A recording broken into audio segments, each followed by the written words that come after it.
Hello, hello. Good evening, ladies and gentlemen, and welcome. Welcome to Marvin Velasquez Songlist Show, another edition for this Night Lines. For this Monday night, our celebrity guest will be from Los Angeles, California. He is a singer and also actor and also impersonator and of course performer, entertainer and MC and host all the way from Los Angeles, California, with the name of Jason Thompson. And let's talk about his appearance and guesting way back years, actually, here in the Philippines, our connection with his guesting in the noontime popular show here in the Philippines, Eat Bulaga. So, in just a couple of minutes, we will be graced by Jason Thompson. All right, so having said that, guys, I'll be playing The Beast from Wuhan, a song of hope against COVID-19. I think paparating na tayo sa makabuluhan na, you know what I mean, ay makabuluhan na paglaban sa COVID-19. And since the almost here in Metro Manila, almost 80% or 90% population here in Metro Manila has been fully vaccinated. And yeah, hope for the best.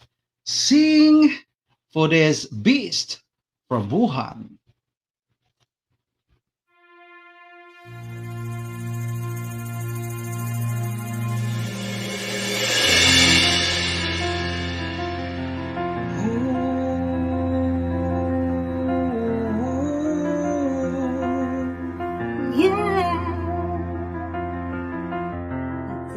Virus from Wuhan that grips the lives of everyone. This 2020 superbug makes everybody feeling sad. Life's working and socializing. This awful scourge keeps us worrying. This killer beast from Wuhan, spreading fears across the land. Together we fight against this fear of the world. Together we stand. With God's love, we'll win this fight. Lord, hear our prayer.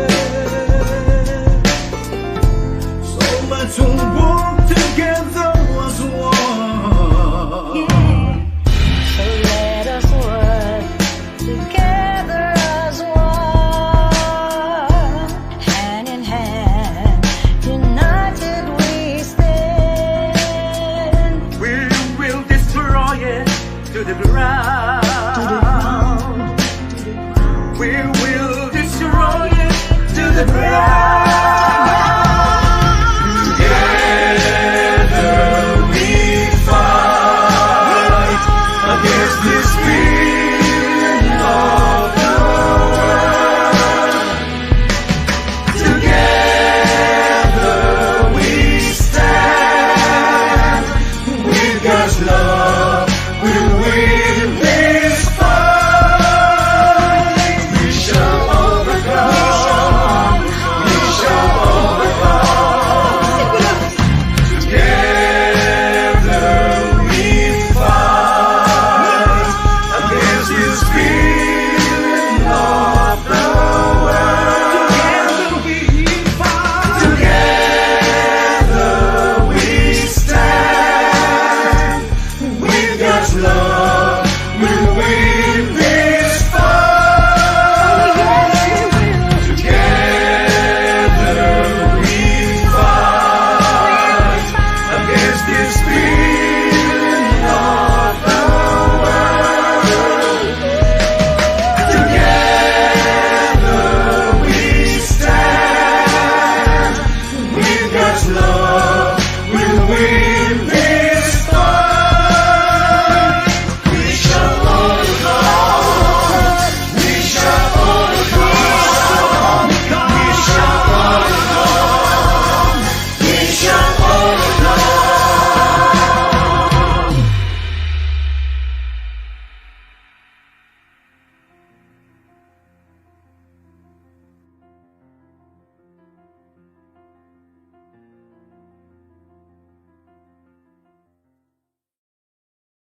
We shall overcome. I think we are heading into that.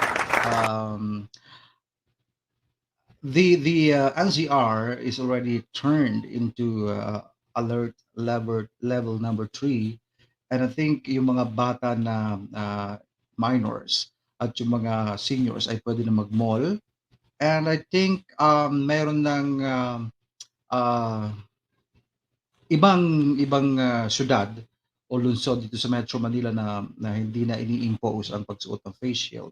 So gradually we are back into normal in God's help. All right. So kay Bathalang Mahal, a song of praise composed by Erasmo Rusty Malilin, arranged by Sir June Malilin, and sung by yours truly. Here we go.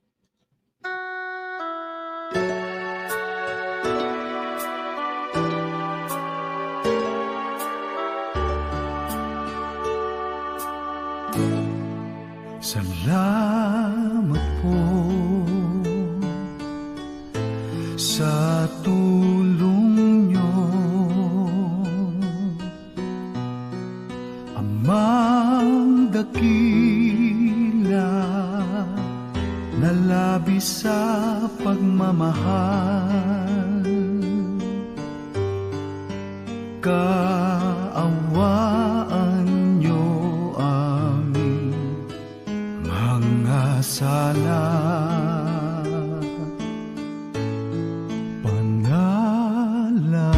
Panalangin bawat araw,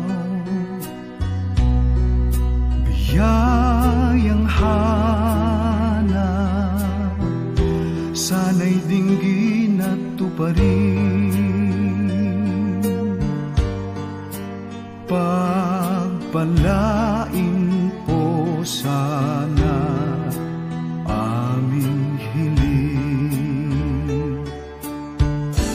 Tanging ikaw ang gagabay sa buhay namin. Kay gulo, pagsubok lamang ba ito? Labanan hanggang wakas, tagumpay ay abot kay bathalang mahal.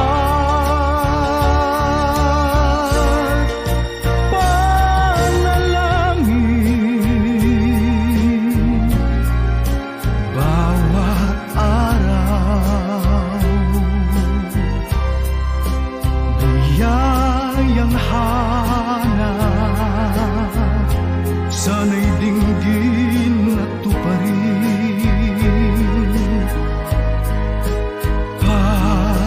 Pagpalain po sana aming hiling. Tanging ikaw ang gagabay sa buhay namin. Kay gulo, pagsubok lamang ba ito? Upang labanan hanggang wakas, tagumpay ay abot kay bathalang mahal. Ligaya habang buhay, pagsukot luwalhati, kay bathalang mahal ipagpala.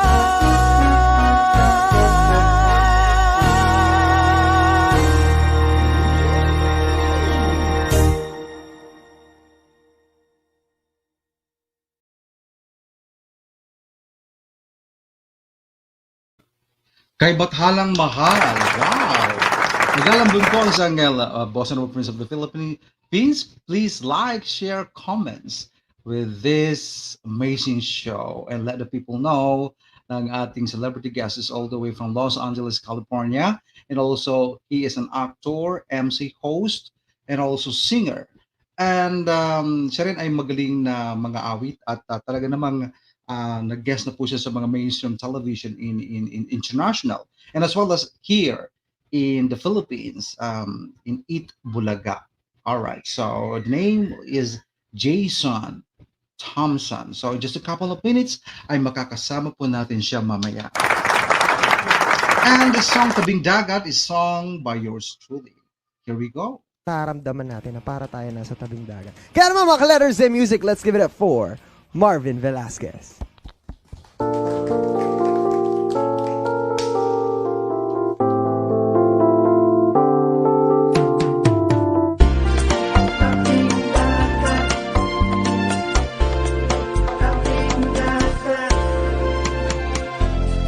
Kay sarap na simoy ng hangin dito sa dalampasigan. Sikat ng araw dito sa karagatan ay paraiso. Ligaya sa buhay na malaya sa saya. Bawat hakbang sa buhangin ay bakas ng alaala.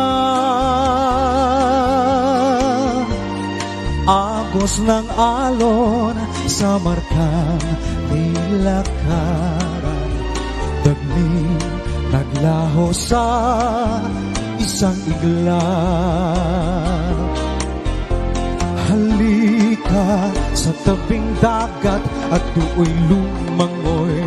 Langoy tayo, pagkita sa buong mundo, ikaw at ako. Dito sa tabing dagat, tayo ay magsayaw ng todo-todo at ikembot ang balakang Latino sa tiyempo.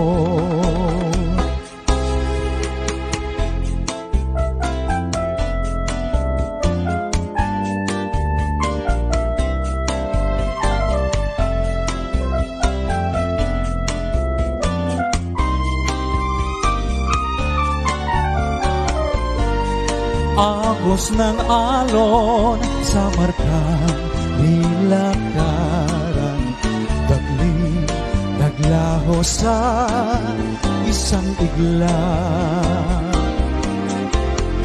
Halika sa tabing dagat at tuoy lumangoy. Langoy tayo, pagkita sa buong mundo, ikaw at ako.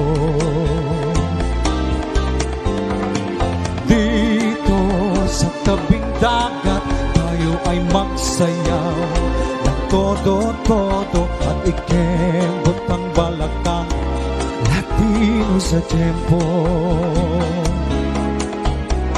Halika sa tabing dagat at tuoy lumangoy. Langoy tayo, pagkita sa buong mundo, ikaw at ako.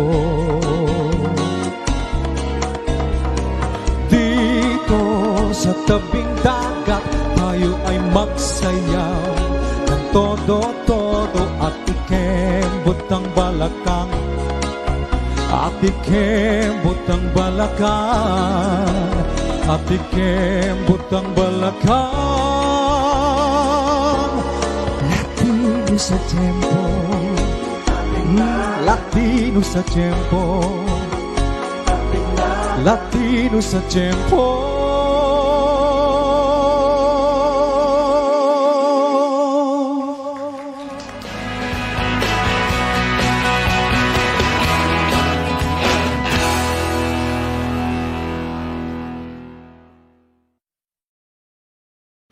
And that was the being done that. Wow. From my Letters and Music TV guesting at the Net 25. All right, mega shout out to lovely people of the world. Christine Stork from Melbourne, Australia. And she says, hello and greetings from down under. Wishing you a wonderful new week. Thank you so much, Kristen Stork and Jeremy Stork from studio. And Len Kapulong from Studio USA says, hello, lovely people all over the world. And she added, hello, Mr. Marvin Velasquez, the boss and Prince of the Philippines. And now we are now inviting the reason why we have Marvin Velasquez Songlist Show, our celebrity guest, all the way from Los Angeles, California. And right now he is in um, Austin, USA. I don't know the states. And with the name of Jason Thompson, he is a singer, actor, and Cornical Impersonator and host from Los Angeles, California, USA, would be our celebrity guest this Monday. Without further ado, let's give it up for. Here we go. Jason Thompson. How you doing, everybody? Good morning. Hi, Jason. Can you hear me? I can hear you loud and clear, my Oh, friend. good. I'm glad. There's always these technical glitches with this new technology. Anyway, how's the Philippines? Well, everything is right, even though we are in the middle of pandemic, since it is global, so we're used to it. We tend to just stay home, and we can just go out with the safety protocols, rules, and regulations imposed by the government. But yeah, that life must go on. And without further ado, Jason Thompson, please greet our viewers for tonight. And good morning there in your end. Yes, well, as they say, the show must go on in our industry. You've got to keep going. It's not worth living in the past. To just live in the present and live in the now, as they say. Take one day at a time. But now it's like take 1 minute at a time. It's like, Definitely. All right. We would like to know, Jason. I hope you won't mind me asking, who is Jason Thompson in the entertainment industry? well, I've been performing all my life. I was a born entertainer. I started singing in the choir. I was brought up a Catholic Mhm. years ago. I went to Ross River College, and it's equivalent to the Glee Club here in America. But I Yeah, sang in the choir with the little white collars and the red robes, with little angels up on I the. see. But we weren't little angels, so that's where it all started. And then from there, I was just born to sing and entertain. So I've been doing it, most of my life. I was born in Adelaide, South Australia, and lived there for most Okay. of my life. And then I did the big move to Sydney, Australia, and I was there for 10 years. And Hmm. now I live in Los Angeles, but I also go back to Australia too because I'm quite known there. I got my family there. I go back for high season. So I'm Hmm. sort of based there as well. But yeah, I just love doing what I do. I'm an MC, comedian, impersonator, singer, actor, voiceovers. I do everything. You have to learn to do everything, especially when I was in a small town like Adelaide, which is very similar to Austin, Texas, which I'm here at the moment to do a gig, and it's about a million population of people. So Hmm. in a small town, you had to learn how to do everything to survive because there wasn't the amount of gigs. So I had a jazz band. I was making television commercials. I was, doing some acting at the South Australian Film Corporation. I was doing whatever you had to do, which is what got me to be such a diverse all-round entertainer because I was taught to do everything. And so I left Adelaide, and then I really started, developing my career as a corporate entertainer, and I do very high-end private parties too. So, I but see. that's like a lot of my base stuff, and I MC big events, and I host like big gala dinners, charity balls, conventions, expos, whatever comes along, even high-end weddings for some people that can afford me. It's like, yeah. So I'm a character MC. Like I basically do all these different characters, like Austin Powers, the Queen of England. I do Dame Edna. Some people might not know Dame Edna out there in the Philippines. Uh-huh. She's a very famous character with purple hair. Hello, possum. She talks like that. She's like a Mrs. Doubtfire, but on steroids. So she's like, she's funny. And I do like a Steve Irwin. I do a Mad Hatter, from Alice in Wonderland, you know, Johnny Depp with the orange hair. And so whatever the theme is, a lot of these corporate parties and events, they have, you know, they might have an Alice in Wonderland theme, or they'll have a 60s theme, which is a very common theme. So I come as Austin Powers, baby. Yeah, baby. So I just stay in character all night and MC the event and sing. I come out singing, "You make me feel so young," or if I'm doing Dave Miller, "You make me feel so young." So I just change the. All right. I mean, she sounds terrible, but that's the actual character. She makes me feel. It actually takes a lot of skill to sound off, you know. Wow, amazing, amazing. Wow. All right, how did you start professionally? Is there someone discovered you along the way? Yes, I mean, I was just doing what I did, and you know, you had agents contact me, and you know, in the live events industry, you can have more than one agent, not just like in film and television. And basically, you know, I'd have about 6 or 7 of them, but you'd get work all the time. But they just discovered me, and they knew what I did was good. And then I developed more characters and more. And now I've got like about 10 different characters. I even did, you know, I did Frank Sinatra the other day for a gig in Los Angeles, and then I did the Blue Genie for a big charity fundraiser, because I do lots of fundraisers. And I love doing that because I can get the money out of all the rich people, you know, and I can use the character. Oh, he looks like he's got lots of money, or, you know, I might be the Queen. You know, who can I make rich today? You know, so I can just get the money out of people, which is great, especially when it's for a charity. You put them on the spot to get the money. So that's my little fun side of myself I like to do, because if it's for the Children's Hospital or something, I like to be able to, you know, put the pressure on some of these wealthy people at these gala dinners to get the money out of them in front of their friends, you know. So Wow. yeah, but Amazing. yeah, but, I mean, but now I've been in LA. I do television, film, whatever comes up. You know, I've worked with a lot of the stars here and doing bibs and bobs, and we call them bibs and bobs, meaning little bits here and bits there. So yeah, that's what I do with most of my life, and I travel all over the world. You know, like I said, I'm here right now I'm doing the Queen of England for a client who is, it's quite funny actually. His son's turning 41, and his father surprising him, because when he was 6 years of age, he always had this dream when he was 6 years of age that he was in a limousine with the Queen of England. So this Thursday, a limo is coming to where I'm staying to pick me up as the Queen, and he thinks we're just coming in a limo to pick him up for the restaurant dinner. And, you know, we're having tinted windows, and the window will come down and there'll be the Queen of England, and he gets into the car. So I do all crazy stuff. I'm doing that to, you know, whatever. It's like the bat phone. It rings me like, what, you know, what's the mission today? You know, so it's fun. Wow, really fun, actually. Jason, you told me a while ago during our conversation in a DM and direct message that you went here in the Philippines to guest in the popular noontime show here in the Philippines, Eat Bulaga. So how was it? How was the whole experience, and how did you guest in that specific noontime show? Well, in my earlier days, a lot of people don't know this. I'm just sort of coming out with it now in my career. I was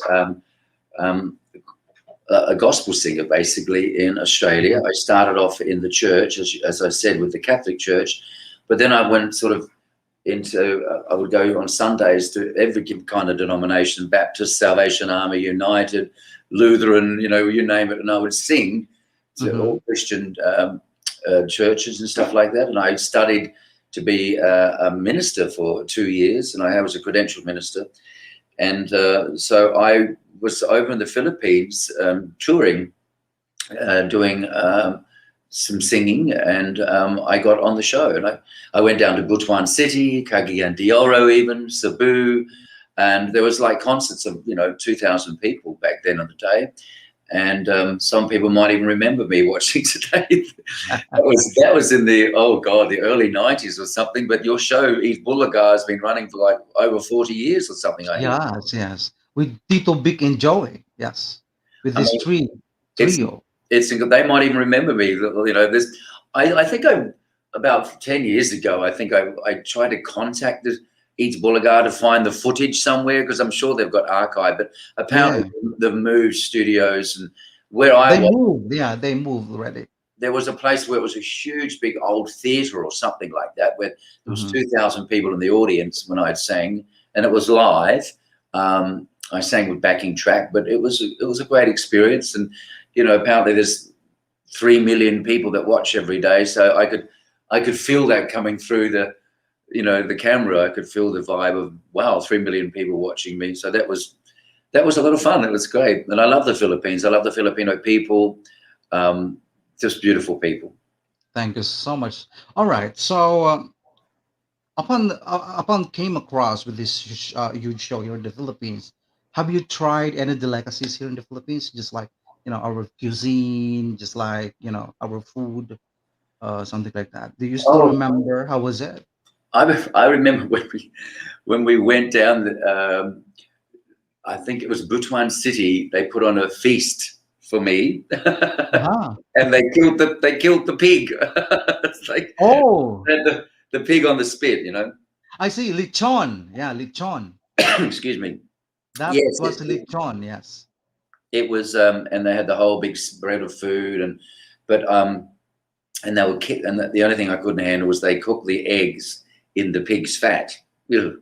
I'm a vegetarian now, so that doesn't appeal to me. Well, I'm a pescatarian / vegetarian. I have a bit of fish, you know, under the sea, like, you know, shrimp and mussels, and you know, the scavengers of the sea, I suppose. But anything that walks on the planet and looks at me and probably has a name called Betsy the cow, I can't murder them, so I just can't eat meat. But Wow.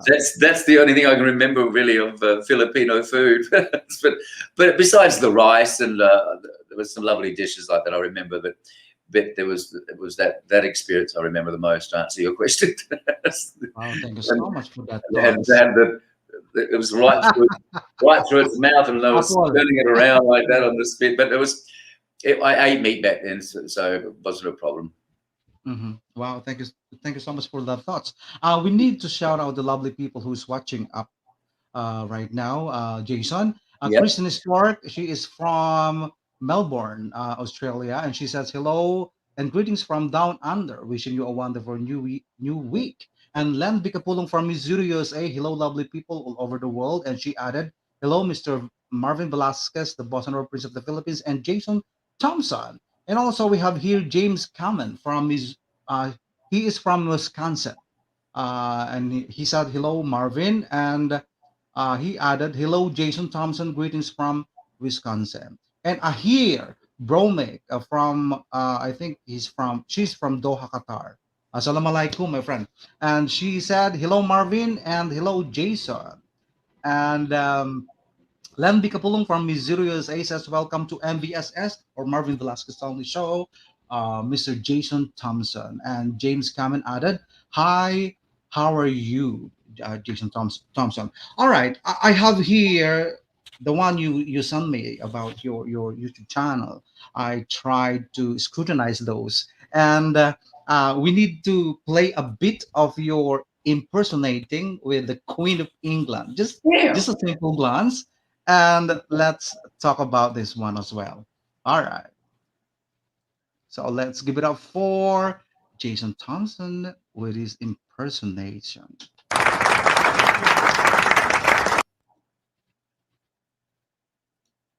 I love your clapping.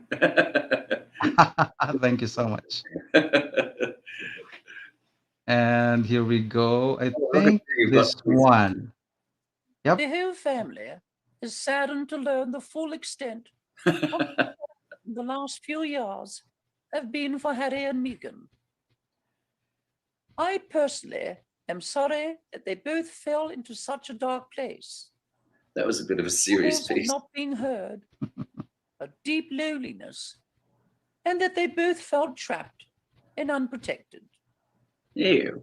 Over my 68 years of duty, I too have had my personal struggles with the enormous responsibility bestowed upon my shoulders. With an institution and family that is over 1,200 years old. Ew. That one goes on comprised for a of while. many traditions and protocols, You might want to cut that when it goes on. That, Yeah. Okay, let's. that was more of a serious piece when the Meghan and Harry's interview, when you know, the whole thing on Oprah Winfrey with Harry and Meghan, and everybody said you should do a video because the Queen's not making any comment about it. So if you look at the comments on that, you'll see some people saying, thank you for saying the speech that the Queen should have said over the whole situation.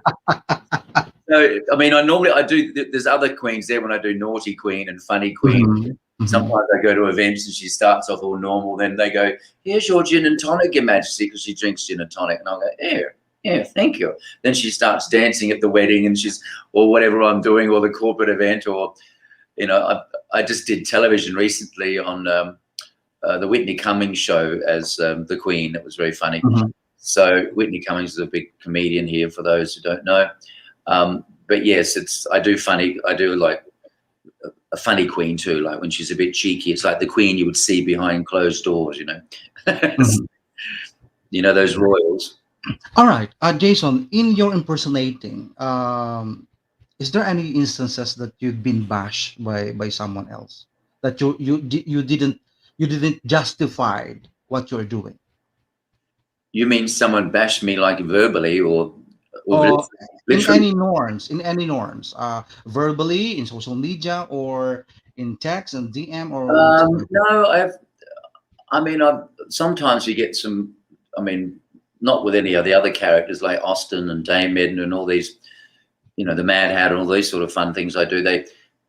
But I think I've had a few with the Queen, because you get some people that are a total royalist, and because I'm a man doing the Queen, I've had just a couple of comments. But most people, the Brits have got a very fun sense of humour. In fact, they were the first ones to put men in dresses in television. You know, with Dick Emery and Benny Hill and all these, you know, even Little Britain now, you know, we're ladies, any of those people like watch Little Britain.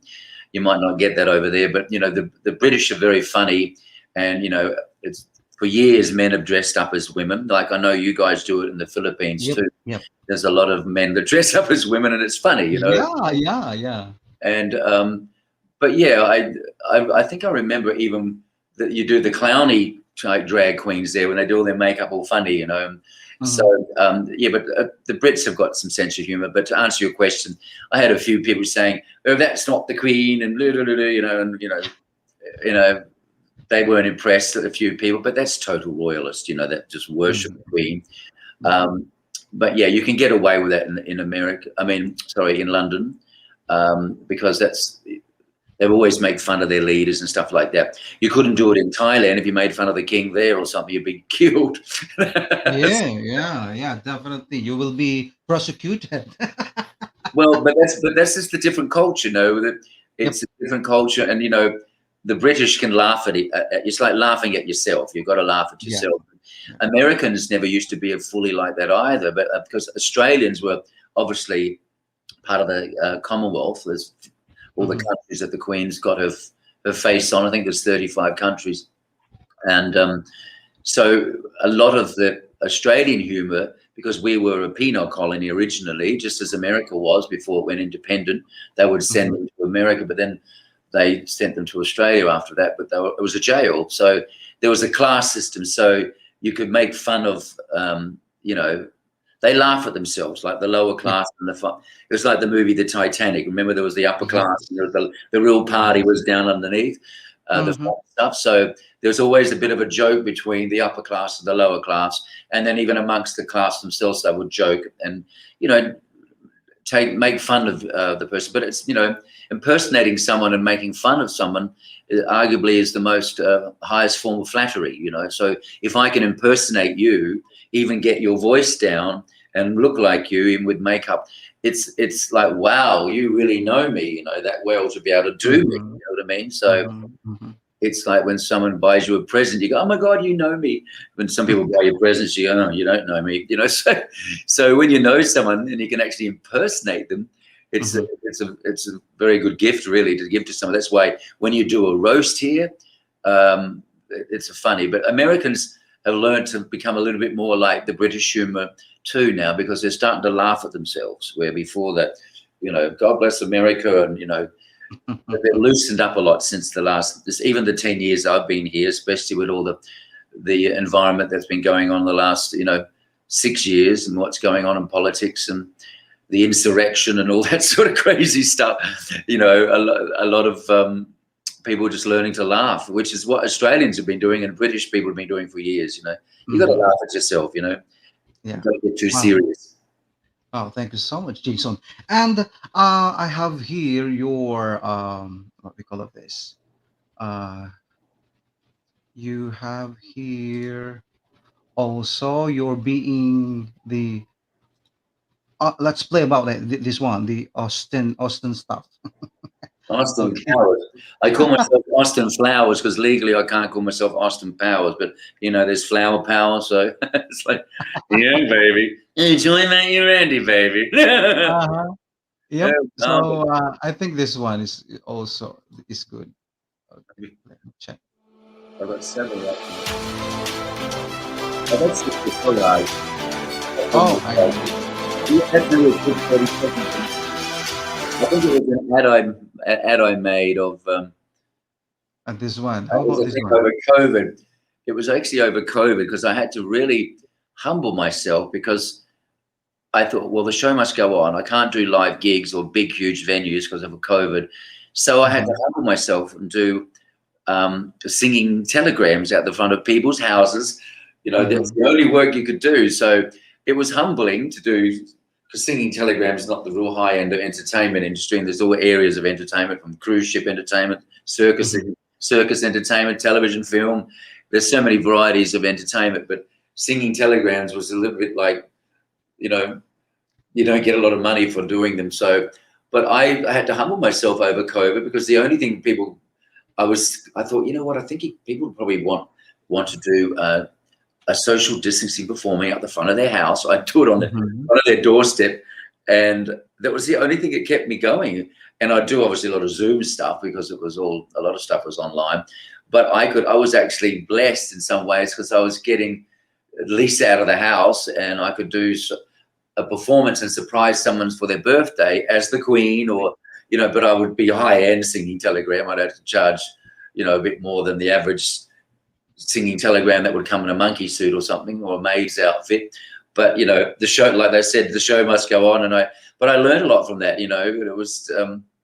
It was humbling, but I did them. I did singing telegrams. So that little thing you saw there was a quick little ad I made for people online. If you want, you can't do COVID entertainment, but hey, you can do a social distancing performance at the front of your house. And I did them, and they were very popular because I sort of picked up the consciousness. I thought, I reckon people will be thinking, well, at least get some singing telegram to come out the front of my house, So I did that. Okay, Jason. In relation with that, since we are in the middle of pandemic right now, it's a worldwide catastrophe. We, as an entertainer, musician, and artist, are deeply affected by this. I want you to define COVID, what it is. Was it a curse, opportunity, or blessing? Well, I think that's a tough question, but I think it was. It certainly changed the way we lived. Whether it was a man-made virus or we naturally have come to this level where our immune systems globally are getting weaker because of our food chain. And we're getting weaker and the bugs are getting stronger. But I think it certainly did wake up the world. No one would ever believe that all the aeroplanes would shut down. And if I said that to you 5 years ago, you would put $1 million on and say, no, that will never happen. I'll bet you $1 million. If I said to you that all the planes shut around the world and we're all shut down, no one would believe it. But sometimes in life, there's no guarantees and things happen, and there's nothing permanent except change in this world. So out of it, it was a blessing and something. There's always a silver lining. And I think it really made us take a step back and really look within ourselves and to honor Mother Earth, Mother Gaia, as we call it, or the feminine energy. There's the masculine father and the feminine. But we call Mother Earth our mother because it gives us birth to life, and we as humans are consuming and you know, we're really raping Mother Earth, and you don't rape your mother. It's unthinkable to even think about that. So, you know, I think Mother Earth just will shake us off like a dog with fleas if we don't Yeah. respect her. And I think, you know, we have to look at that, and you know, and it made a lot of people go within ourselves, because, you know, the kingdom of life and the art of living is, I believe, all within us, like the plant kingdom and the animal kingdom. But they say the kingdom is from within, and that's why we have to go be still and meditate rather than medicate. You know, I want to put a T-shirt: meditate, don't medicate. You know, so we had to go within, and I think when you be still and go within and ask, am I happy? Why am I doing this? What's my purpose in life? Because the purpose in life is to have a purpose and to flourish with that purpose, like the plant kingdom.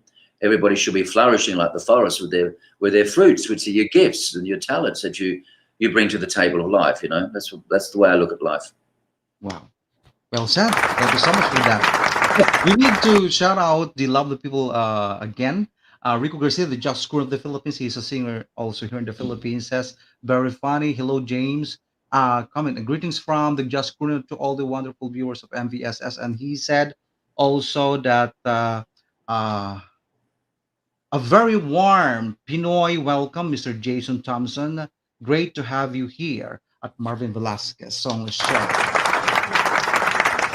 All right. I also have your. Yep. I also have your. Okay. I think you guested in some Australian television. All right. So Yes, let's. I've done lots of appearances, just as me, because I sing as a jazz singer too. I'm not just the impersonating MC, Yeah. but I sing as myself. Like, you know, I do a Yeah. lot of Michael Bublé, Frank Sinatra style. Definitely. So you're huge, and let's give it up for Jason Thompson with his app on Yes, Australian I was. television. What's that one? Oh yeah. The shark, babe, has such teeth, dear. When he shows them pearly whites, just a jackknife has old MacKeith, babe. But he keeps it way out of sight. You know when the shark bites with those teeth, dear, scarlet billows start to spread. But fancy gloves, though, where's old MacKeith, babe? So there's never a trace of red on a sidewalk. One Sunday morning lies this body just oozing life, and someone sneaking round the corner. Could that someone be Mac the Knife? There's a tugboat down by the river, yes, cement bags just drooping down, and that cement, it's just there for the way, dear. Five will get you 10. Old Maggie's back in town. Well, there's Louis Villa. He's disappeared, babe, after drawing out all his hard cash. And now back here, he spends just like a sailor. Could it be I've placed on something rash? Janet Diver, yes, Susie talk tree. Oh, I'm just looting ya. And old Lucy Brown, yes, that line, it falls on the right, babe. Now that Mackie's back in town. Janet Diver, yes, Lucy talk tree. Oh, I'm just looting ya. And old Lucy Brown, yes, that line, it falls on the right, babe. Now that Mackie, yeah, back in time.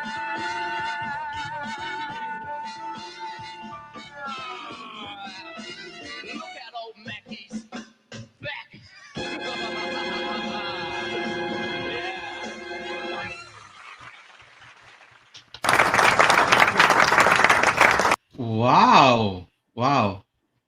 Lovely.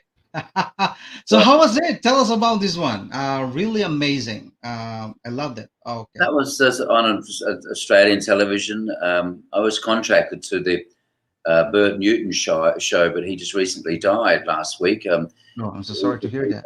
Big famous, he's like the David Letterman of Australian TV.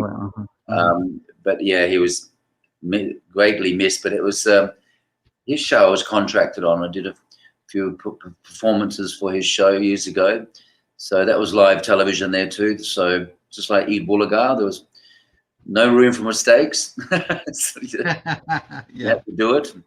I love live television. There's an edge to live television, like you've got right now. Jason, being actor, model, singer, impersonator, what you love most? Oh, I think I love them all like children. You know, it's like, who do you love the most? Which kid do you like the most? You know, like, I mean, I love singing. I love the live singing. I sang at clubs like the Cicada Club downtown in LA, which is one of the best clubs in the world for jazz. You know, with a band, big band and stuff like that, like you saw there on television. Nothing like a big band. And, you know, I do love that. But I mean, I MC as myself too. I come out like Academy Awards style, come out singing a song and welcoming everybody and hosting the show. Like I said, I do it in the characters as well. But, you know, I love singing. That's like I said, I started off as a singer. I used to sing in the shower as a child. My parents would say, "Shut up," you know. You know, I was like, that sounds like our kookaburras in Australia, our birds. For those Aussies out there listening, but yeah, I love singing. Singing's something that, you know, because when you're singing, music's a more higher, deeper form of communication. It's quite celestial. You know, even if you speak singing in another language, it can still move you, even if you don't understand the words. You know, so even instrumental music can, you know, inspires us all. So I do love singing, but I like to communicate. You know, whether I'm, you know, singing or using comedy, because comedy is you know, is a great way to teach people. You know, and my calling in life as an entertainer, underneath it all, whether I'm singing or acting or dancing or whatever I'm doing, it's to not only entertain, because sometimes we need to escape from our crazy world, but also there's time for not escaping, to go within and really be serious, you know.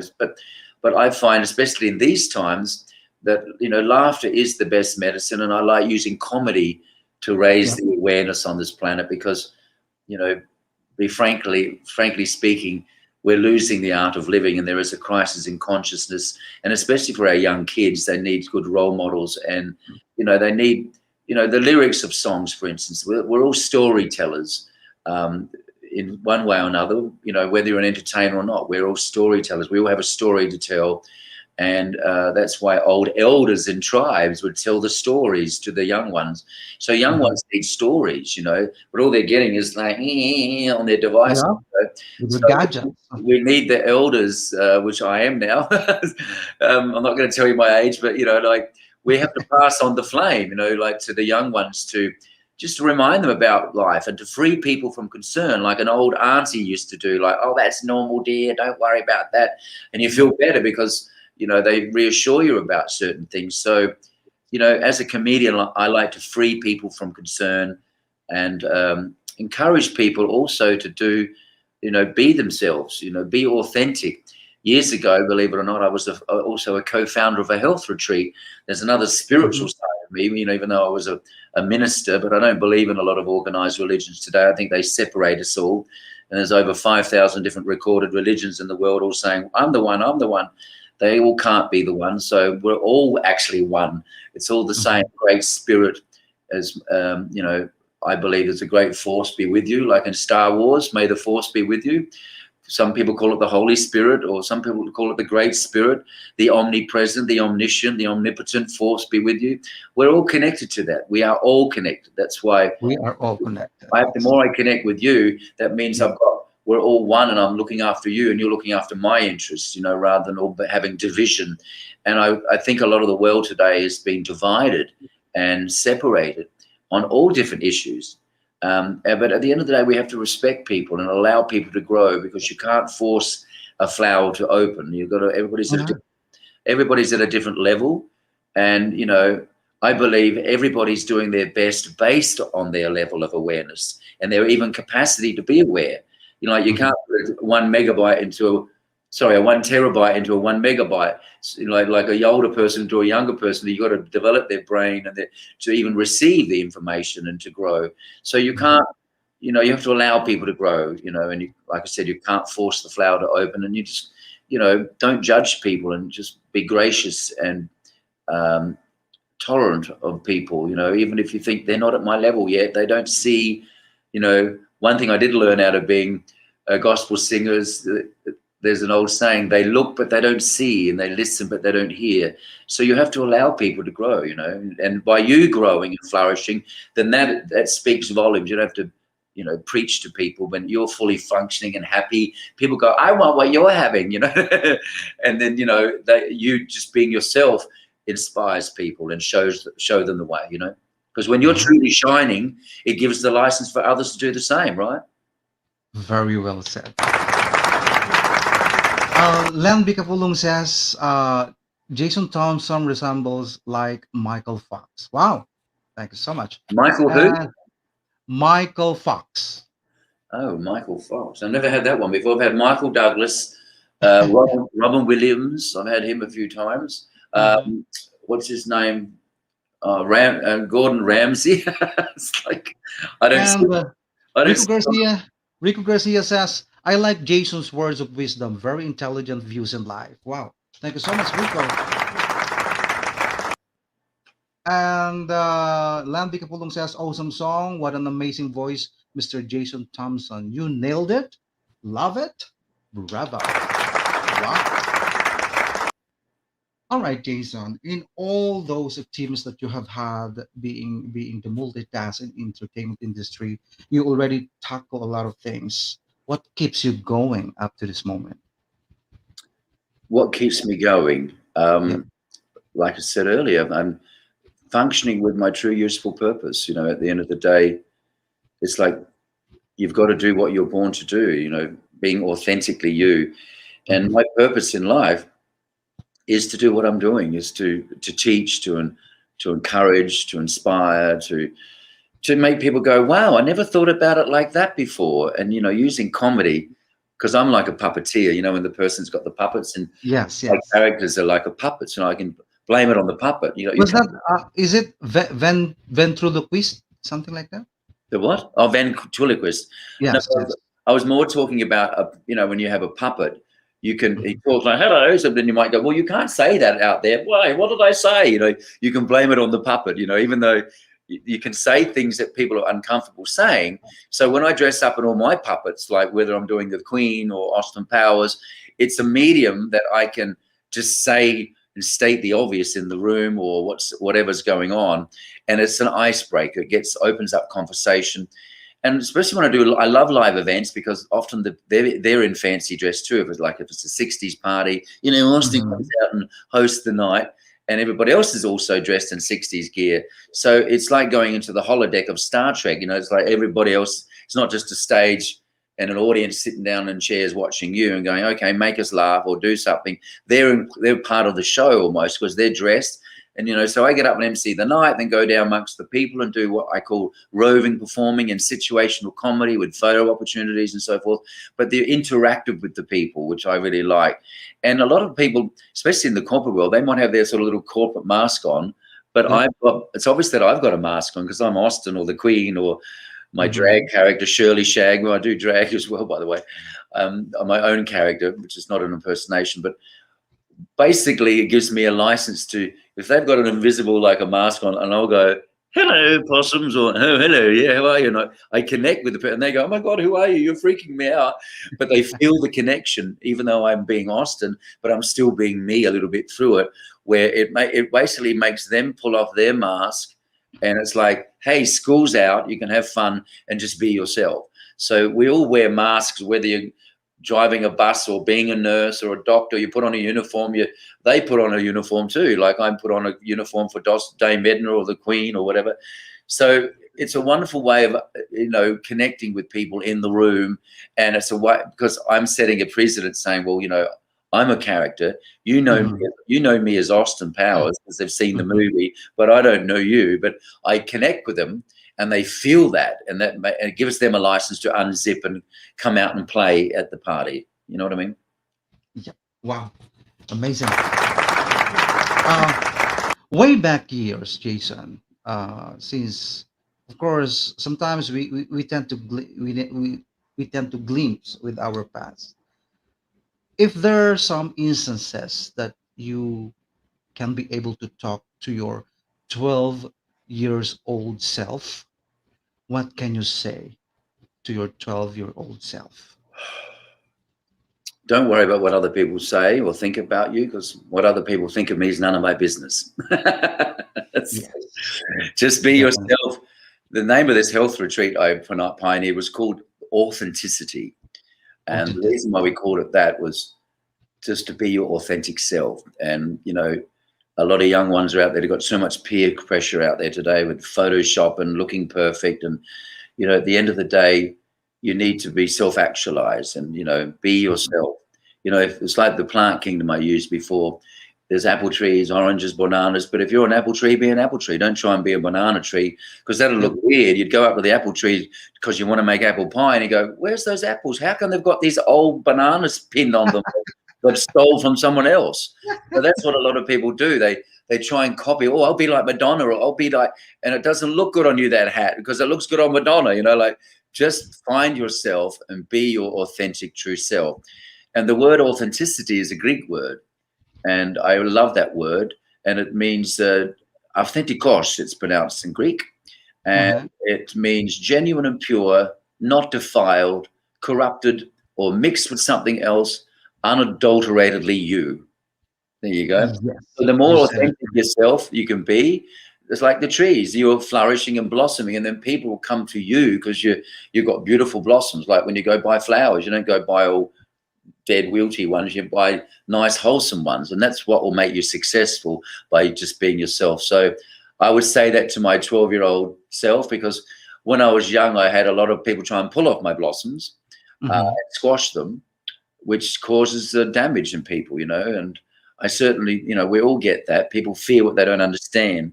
They go, oh, what are those? And they want to pull off your blossoms and squash them and say, you put these plastic ones on like everybody else is wearing, otherwise go to your room, which is what damages children. So I don't like that. And I try to change that, because, when we go to the forest or we go to the botanical gardens, we all sort of hope to see some kind of new, exotic, new, freaky flower. But how come we're not like that with humans? We go, oh, what are they? They're stupid. We should be like accepting everybody for who they are, their uniqueness. And if you don't understand someone, don't put them in a box, because being prejudiced is a time saver for people, because they go, well, I can't be bothered really getting to know you, so I'm just going to put you in that little box. That's my story that I have about you. But that's not who I am. No, but from my point of view, I'm making you like that. But why don't you just get the time to know me, and you'll know me that that's not who I am, that you're Mm-hmm. looking at or judging me at, or the Yeah. peers, the group might be all saying this is who I am, but that's not who I am at all. Yeah. So we got to stop doing that. So does that answer your question? That's what I'd say to my 12-year-old child, because Wow. I certainly had a lot of people try to pull off my blossoms and make me into something else. Well, well said. Thank you so much for that. And I think he's your friend, Gonzalo Veltriz. Um, he put links. I don't know that links. And Susan Umaye, greetings everyone from California, USA. Thank you so much, Miss Susan Umaye, for watching. And also Rico Garcia, hello, he said, and Miss Susan Umaye, and this Gonzalo Veltriz. I don't know what's going on with him. He put some links on. And Malu, the Comi Dumlao from Philippines, and Mar Felix Dumlao from Philippines is watching. Yes, and uh-huh. All right, Jason. With all the things that you've done, being the multi-talented, who are your greatest influencer that inspires you a lot? Only one person. Oh, I'd have to say Robin Williams. Oh, wow. Yes. Yes. And why? Well, I never got to meet him. I thought I was going to meet him when I first came here, but I couldn't believe when he passed away. But I mean, I have every week someone say to me, "You remind me of," and I finish their sentence, Robin Williams. They go, "Yes," you know. I feel like a kindred spirit with him, even though I never met him. In fact, when he died, I felt a very spiritual experience. It almost felt like he was saying, "It's up to you now. I'm going. See ya." It was like he's like handballed onto me. I felt a real connection on that level that night. I was crying my eyes out when he died. I couldn't believe it. I actually went up to the Comedy Store because I live. That's where he started a lot of his. I don't know if you know the Comedy Store. It's a very famous. It's like the holy grail of comedy. Where Yeah, sounds familiar. Yes. and I just live about 5 minutes walk from there. And I was so upset that day. I thought, well, I'll just go to the dog park. The dogs will make me happy. And there was no dogs there even. I thought, even the dogs are sad. And then something said to me, well, just go up to the Comedy Store. And there, of course. And I went there and everybody was all there mourning. There was television stations and rest in peace, Robin, at the Comedy Store. And there was big photos of him. There's even a photo of me that night, you know, me in emotional state with a photo of in front of his big photo in the Comedy Store. But I just felt that I felt like he's like a brother or something, because I'm a very similar kind of spirit, kind of energy. And I learned a lot from him. He was a very, like, especially when he did Mork and Mindy, I used to watch that show, and he was an alien, you know, and I felt like a bit of an alien sometimes on this planet, you know. So, but he was a very funny man, a very sweet man, but he's also had a deep side of him as well, with movies like Dead Poets Society, Good Will Hunting. You know, he was an amazing man, and there's no one else like Robin Williams on this planet. I don't even come near him. I'm not even a shadow of him. But so I just was inspired, like I said, but like I like to inspire younger people, whatever, you know. But he inspired me, and he didn't even realize, you know. It made me want to be what I wanted to do. Even when I was, other people like, you know, Dustin Hoffman. Once I worked with Dustin in LA doing a film, and I said to him, you know what, it was because of you I dress up in women's clothing, you know, because I do 3 female characters. And he goes, what do you mean? Because, you know, Dustin Hoffman did that famous movie Tootsie. I don't know if you know that movie. He dressed as a woman. When that made me think as a young lad, my God, if, you know, men can dress as a woman like that for fun, it helped me sort of do it too. So that's why I do the Queen of England, Dame Edna, and my own original character, which is just a hybrid of all the women in my life. My character, Shirley Shagwell, if you want to look at it on my website, it's just me as a woman, and she's a sassy, fun person. But again, it just gives people, it breaks the ice in the room. It's a way of breaking the ice. Wow. Jason, I'm a bit personal right now. These questions tend to be personal. Do you believe that being a comedian are the saddest person of the world? Oh, not the saddest, but you know, we're thinkers, you know, like comedians that even do stand-up comedy, you know, we see a lot, we feel a lot, we're very empathic. So we're sort of outside the matrix, you know, people are doing their 9 to 5 job, and we're like the ultimate observers looking in, especially because our job is not 9 to 5. We see a lot about society. We see the good stuff. We see the serious stuff. That so it compels us to speak. You know, some of the modern day stand-up comedians are like preachers. You know, they get up there and say stuff that make people go away and think about stuff. Like, as a comedian, like I said, I like people to go away and think, wow, I never thought about it like that before. That's one of my brands as an entertainer. I like people to go away and think, I never thought about it like that before, which is a good thing. It makes them get out of their comfort zone, or makes them think, well, maybe I should do that. Like with me with Dustin Hoffman, I thought, well, maybe I can do that as well. You know, there's something that I, you know, find funny getting up. I was always the class clown and making people laugh and seeing the lighter side of life, but there's a deep meaning inside of it. You know, that's why I said comedy is a wonderful way to teach people, to free people from concern. And, you know, and laughter is the best medicine. When you're scientific, when you're laughing, you release serotonin, endorphins, because we got our own pharmacy inside us, our own chemist, as we say in Australia. You call them pharmacies here in America, and I think you call them pharmacies too over there, pharmacia or something, don't you? But we have all this stuff inside of us. We got receptors that release serotonin and endorphins. So when we're laughing, we're actually, you don't feel that sore toe you had earlier because you're hilariously laughing about something. All of a sudden your pain goes because you're releasing serotonin and endorphins. It also lowers your blood pressure. It builds up your immune system. If you want to not catch anything, including COVID, build up your immune system because that's your natural immunity. So laughter builds up your immunity.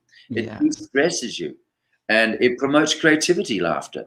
So laughter really is the best medicine, as they say. So the more you laugh, even if you're a cancer patient, you know, and you want to push through cancer, watch funny movies, laugh, because you're in that state. Don't watch the news because the news is like not good news. There should be a TV show like, there should be a show that has today's news. It's only good news, you know. Why there has to be like that? Only good news, no bad news. Well, Okay, Rico Garcia says, I need to pull up this one. Robin Williams, my guess is right. I see him in Jason. Oh wow! And he added, yes, Tootsie, awesome movie, very funny. Yep. Okay, just to break the ice, Jason, I will gonna share some. Okay, let me check. What are you doing? What are you doing now? It's always like a spot luck with these things. What are you pulling up from my past now? Sometimes you pull up things because I've been doing it for quite some time. Like, oh my God, I haven't seen that for 15 years, and you go, oh, I'm embarrassed with that one now. I'm sure you get the same, Marvin. You know, like some of the earlier stuff you've done. Someone finds something, you think, "Oh my God, was that me doing a TV commercial?" Look at my hair. What was I thinking? Okay, I need to show up some. Okay, so let's check just to break the ice. Some of your Facebook. Yeah, of course, this is your impersonating about the Justin. Why Justin Flowers? Austin Powers, darling. Oh, yes. Justin. I get that a lot. My name's Jason, Justin. Some people call me Justin. But no, Austin. Why Austin, did you say? Why do I do Austin? Why Flowers? Well, because legally I can't call myself Austin Powers. So I'm Austin Flowers. I'm a play on the real Austin Powers character, which is the Mike Myers character. So Austin Flowers, I've changed it because, 60s, the flower power. Yeah, you remember the 60s? They called it the flower power. So I played on that. So Austin Flowers. But most people just call me Austin Powers, at the gig. But legally, I can't call myself Austin Powers because it's a Mike Myers character. It's funny. I've worked with Mike Myers. I actually knighted Mike Myers as the Queen on your knees. And it was so funny. It was one of those funny moments. I said to the producer of the show, I said, does he know I've been doing Austin Powers for since the movie started, which is almost 20 years now? And he said, I don't know. And I thought it was one of those irony things of life. I'm thinking the Mike Myers was dressed as a character called Tommy Maitland when he did this Gong show. And I was a guest on there. And I came out as the Queen of England. And I said, would you like me to knight you, Tommy? I said, well, on your knees. And the Mike Myers is kneeling on his knees while I'm knighting him like the Queen knights people. I know, mate, you're now Sir Tommy Maitland. Fly, Sir Tommy. So, and it was like one of those moments when I'm thinking, if only you knew I have been making a lot of money performing as Austin Powers, and now you're kneeling before me, and I'm a fake queen where he's a fake character as well, and I'm giving him a fake title as Sir Tommy Maitland, like Sir Elton John or something, so that was a funny moment in my life. I get a lot of those little funny moments when I'm going, oh my God, if only you knew. And this one, what is this one? It seems like that was Lovey out of Gilligan's Island. Someone See, sometimes I get people say, "Can you do this character? Can you do that?" So I tailor some things, but Wow. I mean, I've done. There's probably about 20 characters, something I've done over. But Lovely. my main ones are Austin Powers, Dame Edna, my Shirley Shagwell original character. You know, the Queen of England, Mad Hatter, and Steve Irwin. I do Steve Irwin. Oh, that's me at the Cicada Club. I was telling you Wow. about the big You're famous. like so you seems like a crooner. Wow. Yeah, I do all the. I've got you under my skin. You know, that Lovely. Wow. bit early in the morning here. And It's Edna 5 Average. o'clock in the How morning about this here. one? Sorry. How Oh, about that's this Dame one? Edna. That's the one I was telling you about with the purple hair that talks all funny. Hello, possums. Isn't it spooky? She talks like that. She thinks she's a fabulous singer, but she's not really. But Oh, you're here. Wow. You're singing for other theater, maybe, probably. yeah, that's another. Oh, there's Steve Irwin, the crocodile. Oh, yes, Because yes. I'm an Oh, Australian. Oh, crikey, mate. mhm. So Lovely. yeah, Yes. he's fun. And well, of course, the uh That's the Queen of young queen. That's what I call on the money queen. That's the age she is on the money around the world. But I do the now queen, which is the white wig. I have to bend over a little bit more now. She's more like that. But she was about 58 there in real life, but now I have to actually bend over more now because she's older and frail. So when I do the character, I've got to do this character in the limousine thing I was telling you earlier this Thursday. So you have to actually walk around like a half-open pocket knife when that's how old she is now. So it hurts my back when I do it now because I have to bend over to look old. Mhm. Wow. Oh, And this that was one, that's Shirley Shagwell on the uh-huh. far right. That was me just on KTLA 5. This is a big television station here in LA, one of the biggest local stations. So I was a guest on that show, on that Wow. station just about 2 weeks ago. That's Dame Edna again. She's like Dame Edna, for those who don't know, if you Google Dame Edna, she's very famous. Oh, that's my Mhm. family. My God. They'll be going, why do you put that up there? It's like, Where's you here? I that's can't recognize you now. I can't recognize you that's all here. my cousins and some friends when I was 21 or something. I can't see it. I have to put my glasses on it because I'm not seeing it really big on the screen here. It's really small, but I'm in there somewhere. Now you're getting personal, showing all my personal photos. Yeah. I'm so sorry. Forgive me for that. No, Okay. that's okay. God, I hope there's nothing inappropriate on there. Whoops, too much. Okay. Susan Umaya says it takes okay. I think she put a lot of essential, valuable things here. Now, Susan Umaya says it takes 72 muscle to frown and only 14 to smile. Smile, and the world will smile with you. Smile and the world. There's that other song. Remember, when you're laughing, the whole world laughs with you. Definitely. Jason, what would be your valuable advice to the younger generation who would want to follow your footsteps?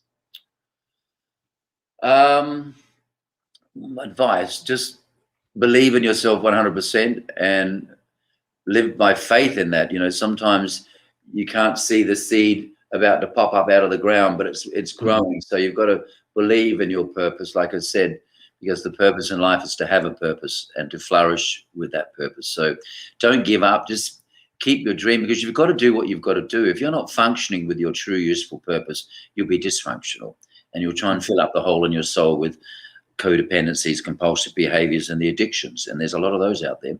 You can have work addiction, food addiction, drug addiction, sex addiction, alcohol addiction, whatever, Game of Thrones addiction, watching television too much, because you're mood altering away from what you really should be doing. So my advice is to young people is to follow your dream, stay with it, even when people are going, oh, that's stupid. You know, like I said before, when they want to try and pull off your blossoms because they don't understand you, you got to stay with it and stick with it. I mean, all the greats, like the Beatles, for instance, they all said, oh, you're never going to amount to anything, you know, but look at them, you know. So most of the people that are famous were told that they were useless and they're never going to go anywhere, but they proved them wrong, you know. So sometimes it takes a lot of faith to believe in yourself. And faith, I'm not talking about some spooky religious stuff or anything. I'm just having faith in yourself, you know, believing that this is what I'm being born to do, you know, and to follow that. Because if you don't do what you're meant to do, you'll be miserable. Wow. Well said. And of course, we don't forget Miss Oya Wilson. She's from Australia, who Oh, tends to be yes. the bridge for me to reach out with you. Thank you, Miss Yes, Oya she's a Wilson. sweetheart. Yeah. She's a lovely person. That's how we got connected. Yes. Thank you so much I'm to glad her. And Rico Garcia says, "Know your purpose and believe in it." All right. Thank you so much. And That's right. That's Vika what I'm saying. Pong In a says, nutshell. Mhm. Happy and smiling every day is the secret of fountain of youth. Yes.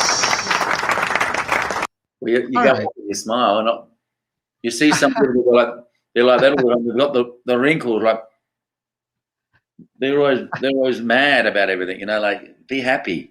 Uh-huh, uh-huh. Like I said, Okay, Jason. it actually takes more.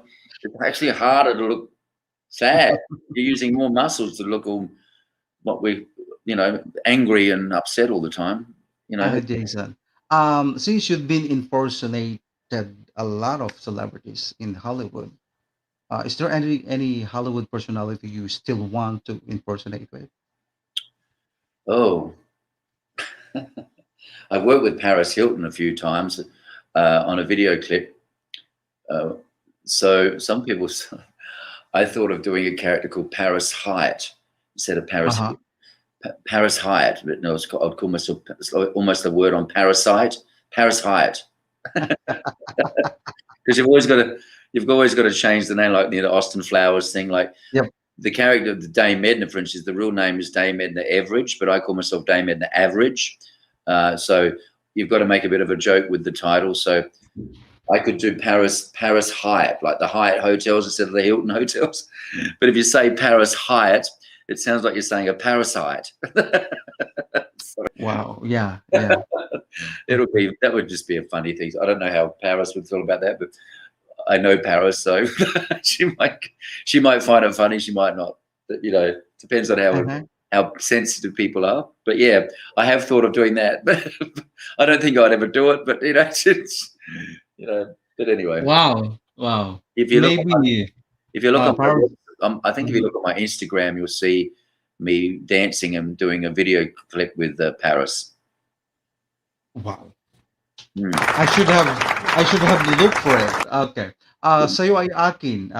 Miss Heidi from Kuwait is watching. Assalamualaikum. Thank you so much. And Brian Adams Ang, he said Brad Pitt. Brad Pitt. So what's You going think on I'm with what? I'm like Brad Pitt. Brad Pitt? I Or remind Brad? him of Brad Pitt. Is that what he said? Yeah, Oh my Brad God. Brad Pitt. I don't think I'm that good looking, am I? Yeah, you are indeed good looking. Actually, Pardon? What did you say? you are indeed good looking. Oh, you think I'm good looking? Oh, thank you. Yes, yes, yes, yes. Okay, Jason. If you have some specific, since entertainer and musician right now is deeply affected with this pandemic, if there are any uh, piece of advice that you will be imparted to them, what would it be? To what? And entertainers in the pandemic, or just anybody in the pandemic? Yeah, specifically musician, entertainers, artists, who's suffering in the middle of pandemic right now. What is your valuable message and a piece of advice to them? Hang in there, hold on, and take this time to work on your material, and do what you have to do. Like I'd said, I had to humble myself and do singing telegrams. Where if you really go within, like I said, you've got to be still. The kingdom is from within. Just like the spider that knows how to make that web, he doesn't need to go to building school or go to the city hall to get a building approval to build that web. He just knows how to build that web, and we've got stuff inside us. So over the pandemic, go within, inspire yourself, write that music, get your systems in order. So when it's busy again, it's all in place for you to go. You know what I mean? So use this time to reinvent yourself as an entertainer. like I said, there's nothing permanent except change in this world. So there's always going to be change. So embrace change and make it fun. Like you change the CD, change your underwear, change your hairdo, change the CD, change your food. You know, change is good for us, you know, like you can't just stay with the same underwear. It's like you can't stay with the same songs. You can't stay with the same. You've got to always change. So embrace change. Don't go, oh, a lot of people fear change because they get into their little comfort zone. So, you know, get out there and in this time while it's quiet, get yourself together. Like write that music, write that play, write that, you know, thing that you've always wanting to do, you know, or polish up your act for when it is busy again, that you're better than ever before. Just look at this like you've gone into a hibernation state like the trees do each year. Look at the trees. As a kid, I thought, is that tree dead? And my dad would say, no, it's just dormant at the moment. It's going to blossom and flourish again soon. And it does. So you will too. So just hang in there, but just do whatever you want, you know, get inspired. If you have to make money on the internet, you know, do a show like you're doing, or do what I had to do, humble yourself and do some singing telegrams out the front of people's houses with social distancing. You know, whatever you need to do, just do it to survive. Keep your head above the water, as they say. Sometimes it feels like you're underwater with a straw breathing, but, you know, at least you're still alive. You know, just stick with it, basically. Wow, well said. Thank you so much, Lisa. And I need to shout out Maestro Rusty Malilin all the way from London, UK. And he said, watching Marvin, and hi, Jason Thompson, he said. And also, we have here Brian Adam Ang. Rhythm is like hear it. And then I need to pull up this one. Okay, rhythm is life here. It then feel it and compose it. Oh, nice one. And Rico Garcia says, very intelligent conversation. Awesome. Wow. And we have here Len Bicapulong says, Jason, okay, he said, you look like Michael J. Fox, very handsome, the lead actor of the movie Back to the Future. Michael J. Fox. I never had that before. Michael J. Fox. Yeah. Back to the Future. Wow. Back to the Need Future. that crazy scientist. Marty. Remember the guy with the scientist? Okay, Jason, anything to promote, my friend? Your website, your YouTube channel, okay, your Well, they Twitter, can follow me Instagram. on Instagram. Instagram is Jason Scott Thompson. That's JASON. Then Scott is SCOTT. There's 2 T's. And then Thompson is my surname. Thompson is TH for Harry, OMP for Peter, SON. So Jason Scott Thompson. And my website is just jasonthompson.net. That's not .com, .net, N-E-T. So you can follow me on, but if you go to my website, jasonthompson.net, you'll find on my contacts page, I think it is, all my links to the social media. Everything's on there. But, you know, mainly we use Instagram today and Facebook. But like I said, Instagram is Jason Scott Thompson. Wow. Wow. All right, first and foremost, Jason, thank you so much for gracing my show.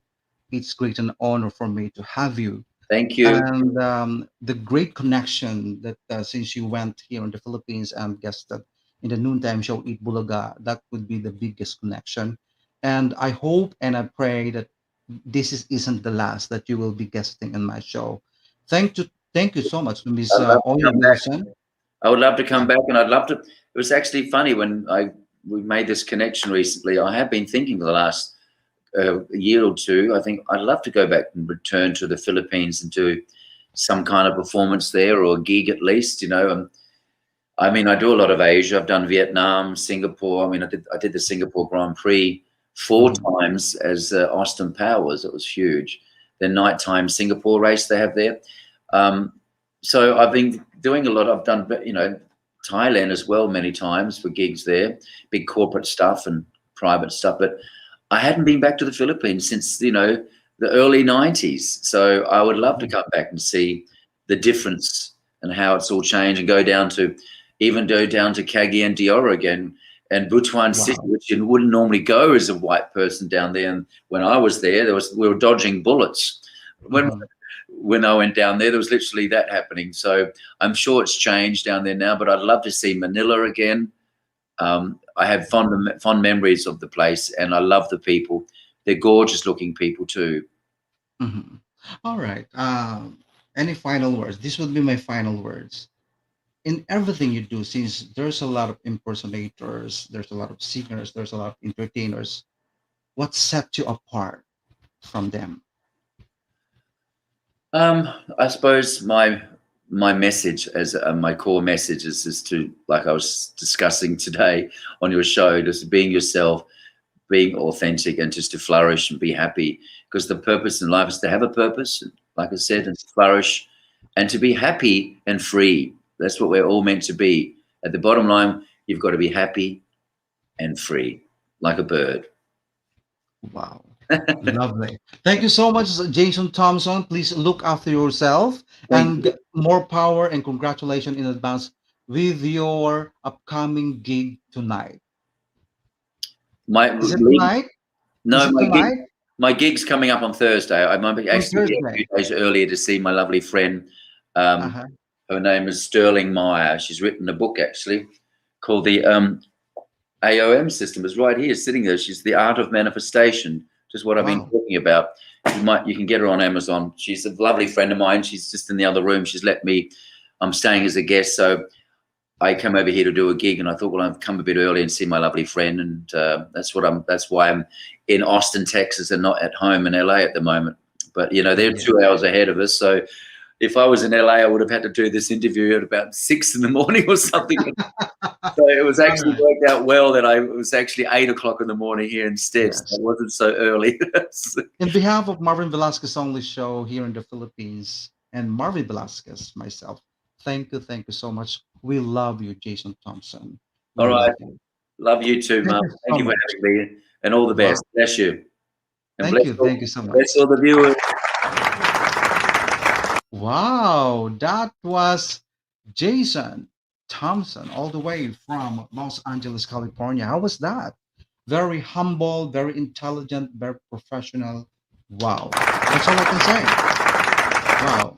And Sarah Simalin, hello, Jason. We would like to see you in the Philippines. Yes, definitely. And Brian Adam Ang, please come here again in the Philippines, Sir Jason Thompson. And Elena Jean, hello, brother, he said, and thank you so much. And she added, looking good, brother. And wow, she said. And Marfelix Dumlao says, wow. Thank you so much, guys. All right. So, having said that, dahil dyan ay magpapatugtog po ako ng isang napakagandang awitin from Danny Lynch with the song Crossroads.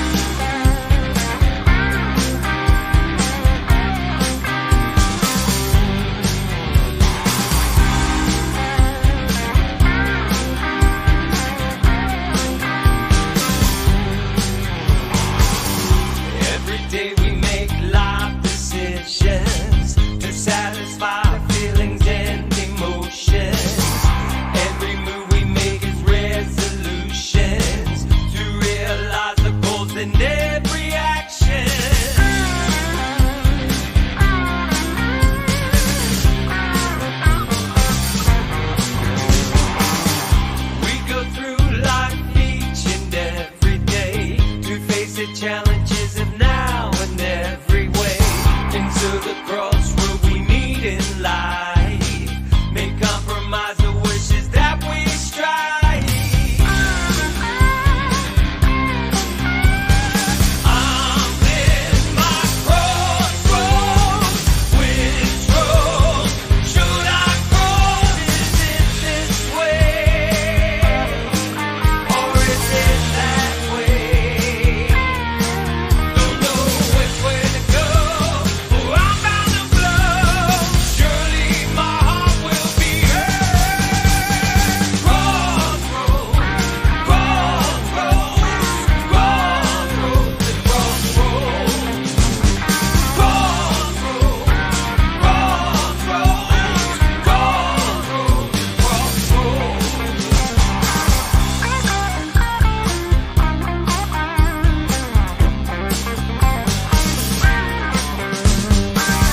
crossroads. Which way should I go? Which way should I choose? Should I go forward? There's no turning back. Which road would lead me into pain? Come to me, rescue me. Don't know what to do. Which road will make me blue? Is it this way, or is it that way? Don't know which way to go. Oh, I'm out to blow. Surely my heart will be hurt. Crossroads, crossroads, crossroads, crossroads. Crossroads, crossroads, crossroads, crossroads. Crossroads,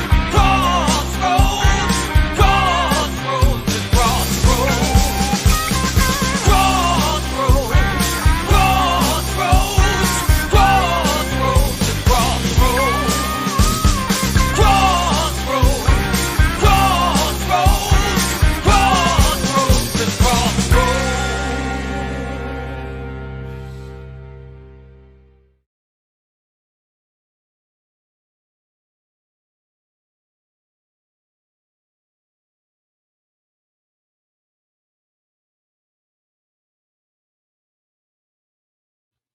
Wow, that was Crossroads. And my next place would be from Roland Duet with his song Arizona Sun.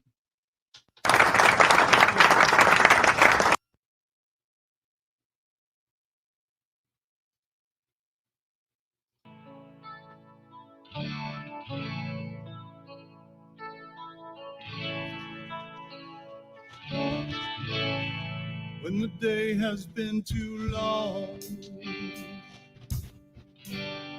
and the nights go on forever, when my soul has lost its song, I pretend that we're together.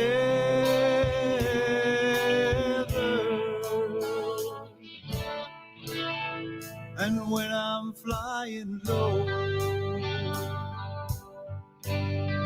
and it seems like no one's there for me, you're around to let me know just how much you really care for me. You are my Arizona sun, my painted sky, an oasis in the desert when I need a place to hide. And when the world is cold, I know just where to run, to my Arizona sun.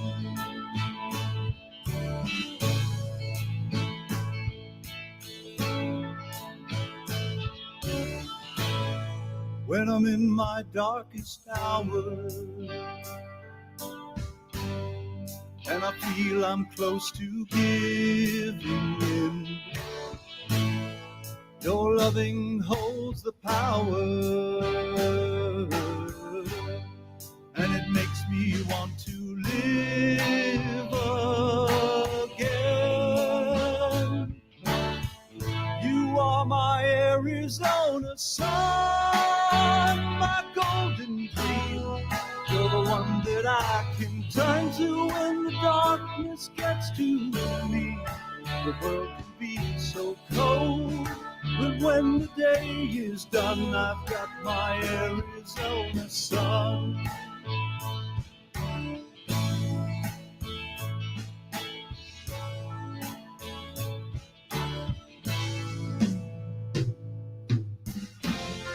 If I could only find a way to show you what your love is meant to me,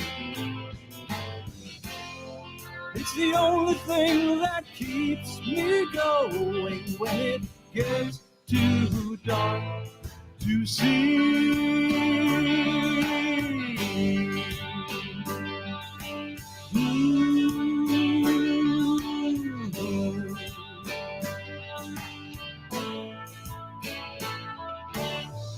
You are my Arizona sun, my painted sky, an oasis in the desert when I need a place to hide. When the world is cold, I know just where to run, to my Arizona sun.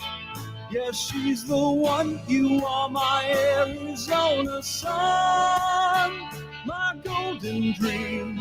You're the one that I can turn to when the darkness gets to me. This world can be so cold, but when the day is done, I've got my Arizona sun.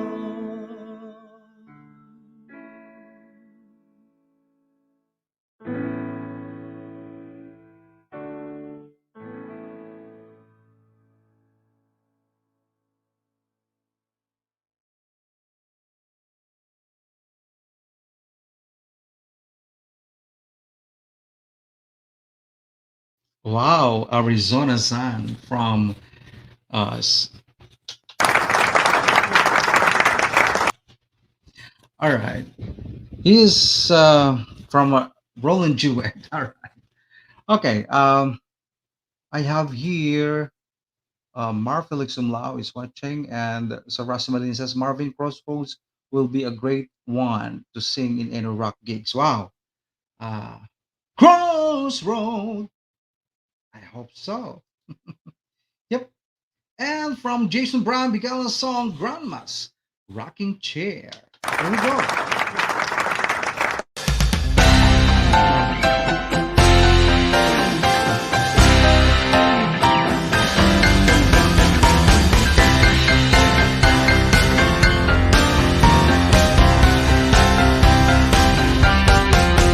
There's some old furniture in my living room, and that old rocking chair brings back memories of my past. And that old rocking chair from my dear grandma sits in the corner by the fireplace as I rock my grandma's rocking chair. As I play my guitar, I don't have a care. I remember when in grandma's care we were rocking to the rhythm in grandma's chair. As I rock my grandma's rocking chair, as I play my guitar, I don't have a care. I remember a time when in grandma's care we were rocking to the rhythm in grandma's chair.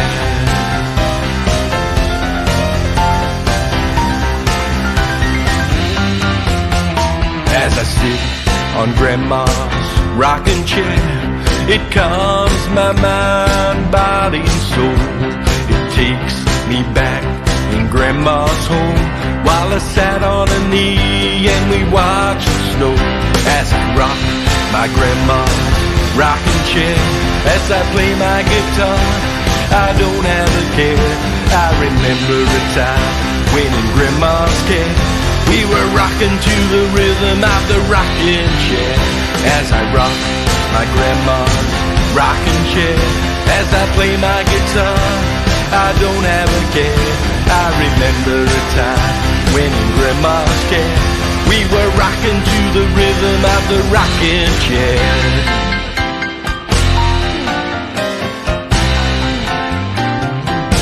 Let's go!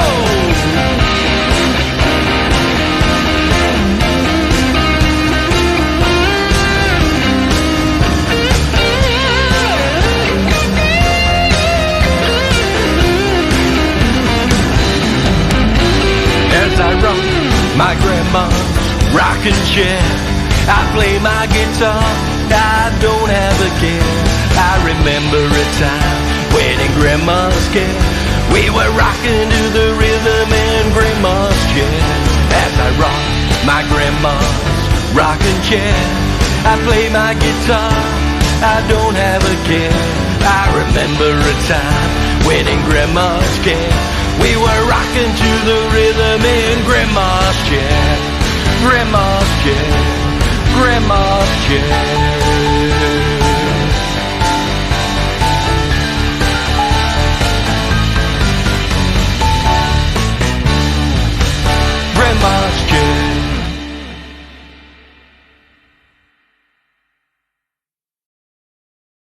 That was Jason Brian Vigala.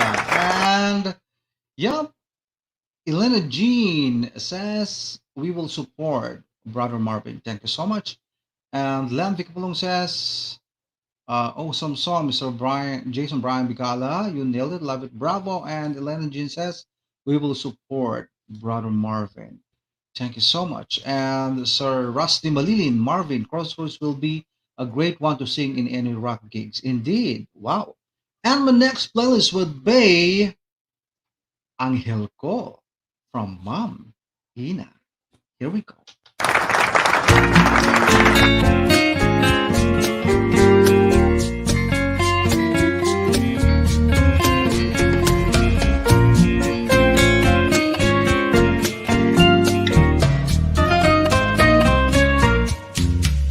Gabi at araw, panaginip ko'y ikaw.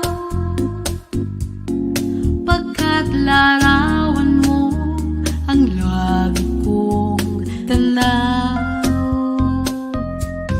Sa kilos at ngiti mong nakasasabi,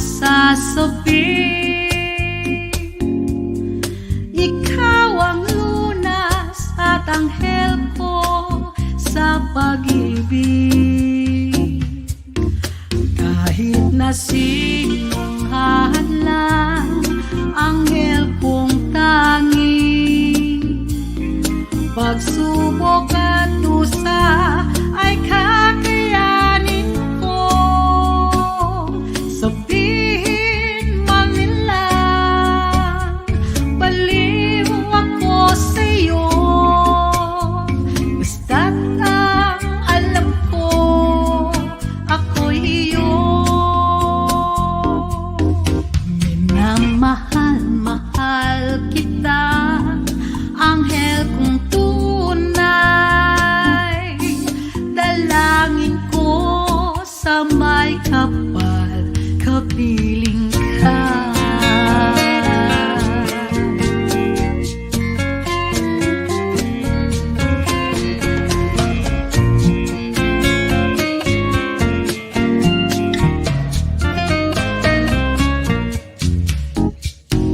Yay, yay, yay, yay, yay, yay, yay, yay, yay. Piyapa, pira, para, perurero. Sa kilos at ngiti mong nakasasabi, ikaw ang lunas, anghel ko sa pag-ibig. Kahit na sinong hadlang, anghel kong tangi. Pagsubok at dusa ay kakayanin ko. Sabihin man nila, baliw ako sa'yo. Basta't ang alam ko, ako'y iyo. Na mahal, mahal kita, anghel kong tunay. Dalangin ko sa may kapal, kapiling ka. Anghel ko sa ligaya, bigyan mo ng pag-asa. Anghel ko, kailan pa man.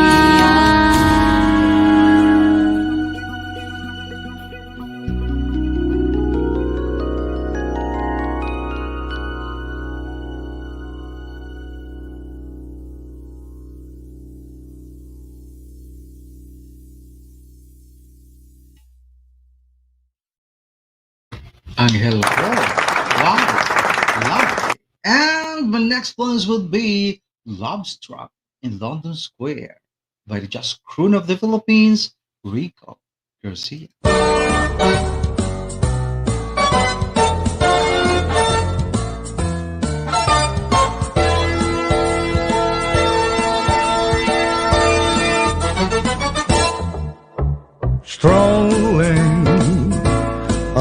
Castle Square, gazing down Soho Square, walking through Piccadilly, we found ourselves in Berkeley Square. Love struck in London Square. Eros, watch over us, taking some photographs, souvenirs that last forever. We're all together in Leicester Square. Love struck in London Square, and as we dance in Trafalgar Square, holding hands with magic in our eyes. Our hearts became one in Golden Square. Love struck in London Square.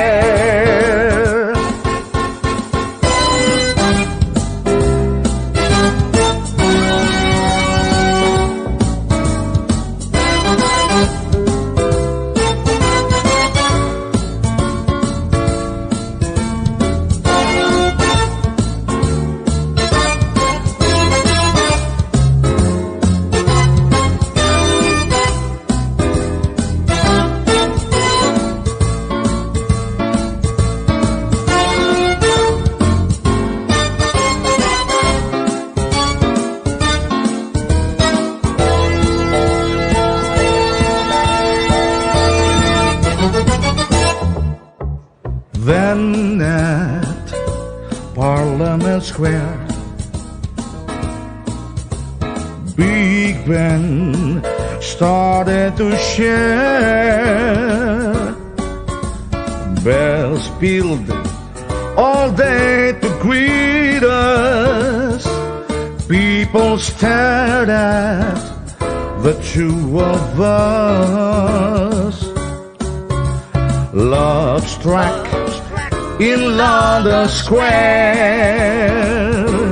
and as we dance in Trafalgar Square, holding hands with magic in our eyes. Our hearts became one in Golden Square. Love struck, ooh, love struck, love struck in London Square.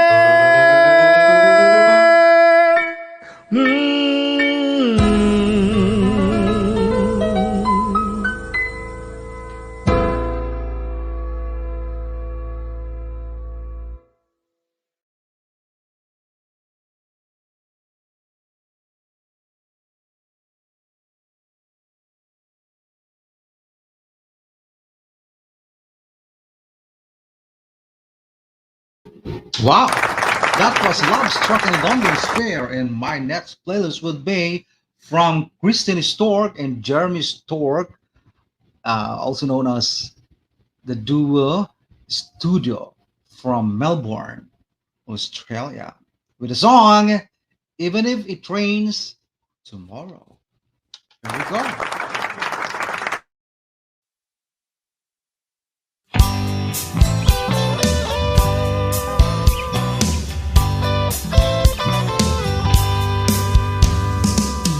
Driving home down that lonely road, can't stop thinking of you. When times got tough, we did enough just to make it through. We worked through all the hard times, baby, trying to get it right.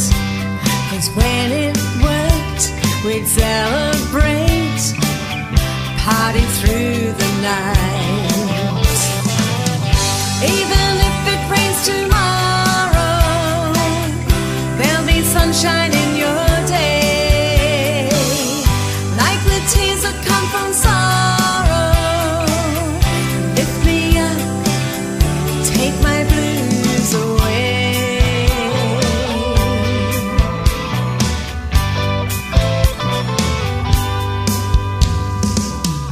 All the times I drove you crazy, you stuck by me.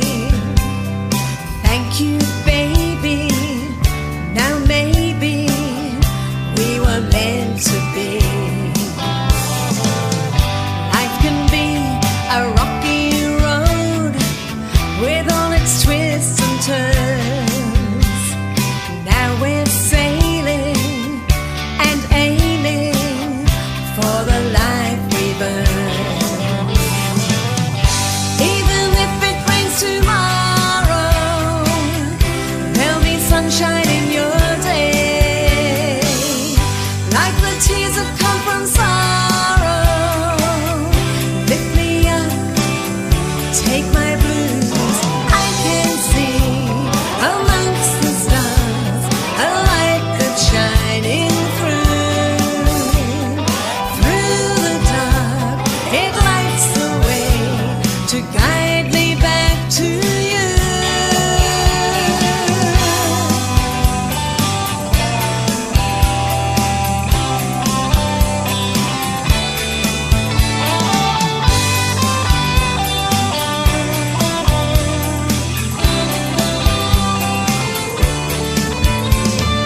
I can see amongst the stars a light that's shining through.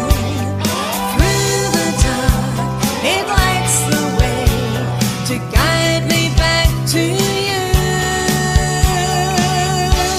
Whoa, even if it rains tomorrow, there'll be sunshine in your day. Like the tears that come from sorrow, lift me up, take my blues. Even if it rains tomorrow, there'll be sunshine in your day. Like the tears that come from sorrow, lift me up, take my blues. Lift me up, take my blues. Lift me up, take my blues away.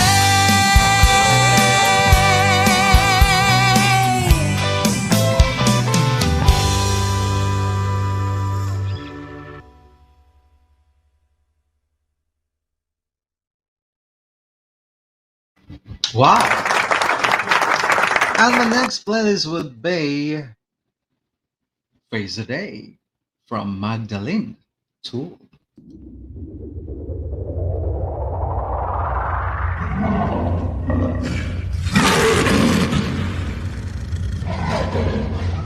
And entertainment news. Everyone is out today. Traffic is everywhere. Subways are packed. Streets are bumper to bumper because people are out facing a beautiful day. Speaking of a beautiful day, in entertainment news, after attending last night's special event, there is no doubt that rising R&B soul artist Magdalena Toll will be taking the music industry by storm. With her new hot single, Face the Day, here it is, Magdalena Toll.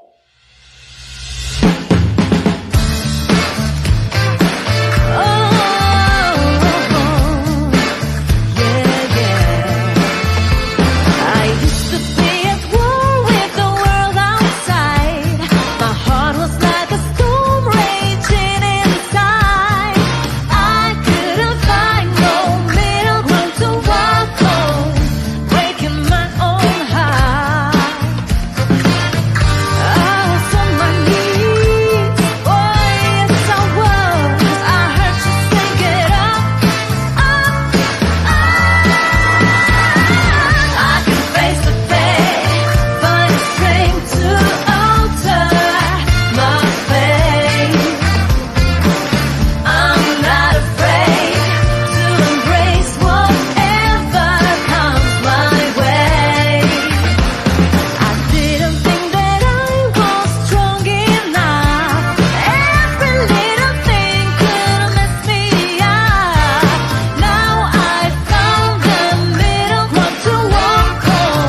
Face the day from Magdalena Pool. And the next playlist would be Salamat sa Musika by Vivian Hernandez, also known as Lady V.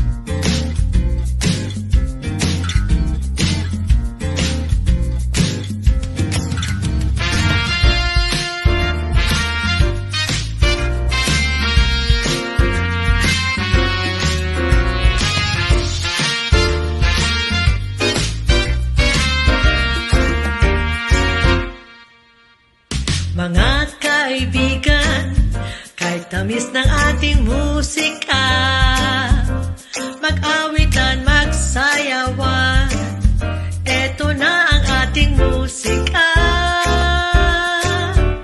Sa musikero, importante ang tono at ritmo, sa bawat himig at tempo, siguradong okay sa mundo. Salamat sa musika, sinisigaw ng damdamin ko. Dahil sa aliw mo, ang buhay ay puno ng pag-asa. Salamat sa musika, buong sanlibutan ay sumigla. Iginuhit ng panahon sa bawat isa at sa ating dalawa. Salamat sa musika, buhay ay sumaya.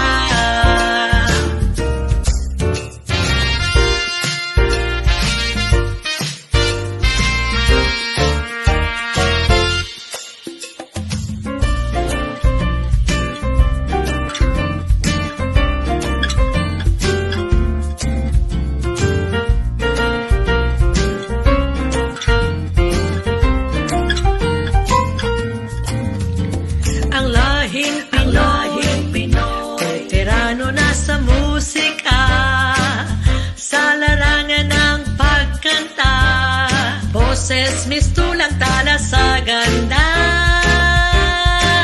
Ang Pilipino kay galing-galing sa musika, lalo na sa mundo ng pagkanta, ay sadyang likas na talaga. Salamat sa musika, sinisigaw ng damdamin ko.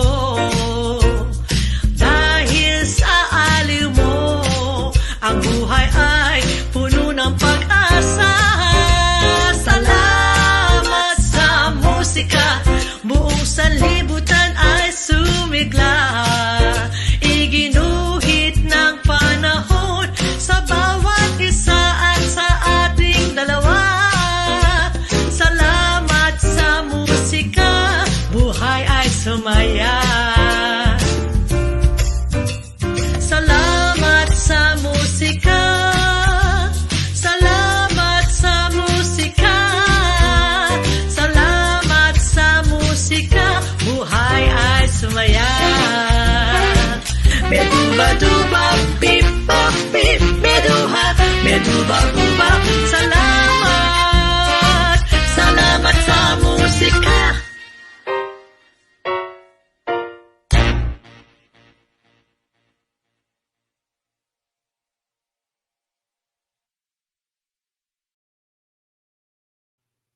Wow! Salamat sa musika. And my next playlist would be from Roland Duet, What Did You Do in the War, Daddy? Here we go.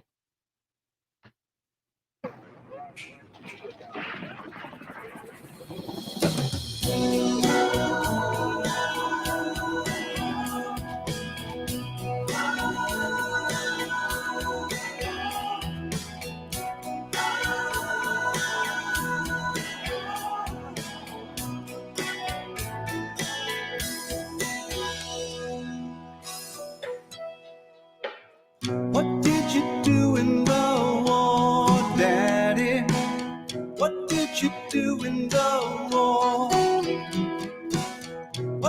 you do in the war, Daddy? What did you do in the war? I dropped some bombs from way overhead on somebody else's shore. I shot at the enemy until they were dead.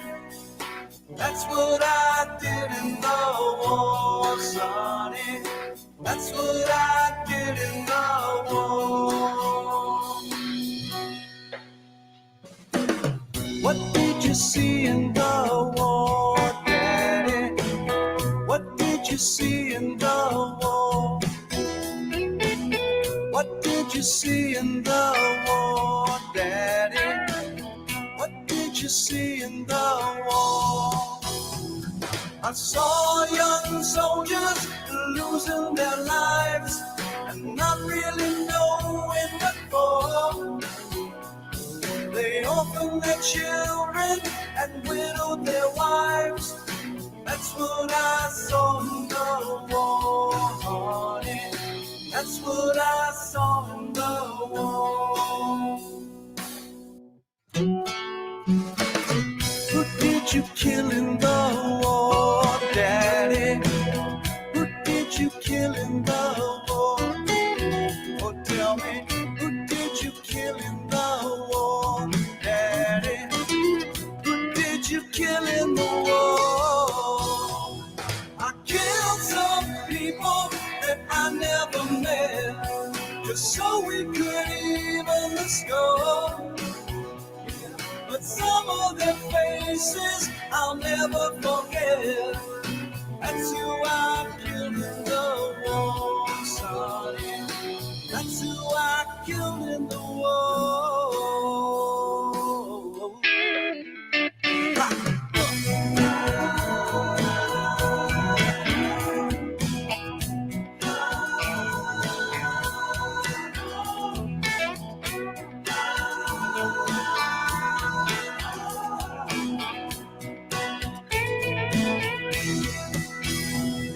I fought 'cause the government told me to fight for reasons they kept obscure. They told us that what we were doing was right. That's why I fought the war, honey. That's why I fought the war. How do you feel about war now, Daddy? How do you feel about war? Oh, tell me, how do you feel about war now, Daddy? Tell me, how do you feel about war? I wish I could tell you your daddy was proud of keeping his country secure. Yeah, but all I can think of is all of the innocent victims and friends and brothers, husbands and fathers and sons.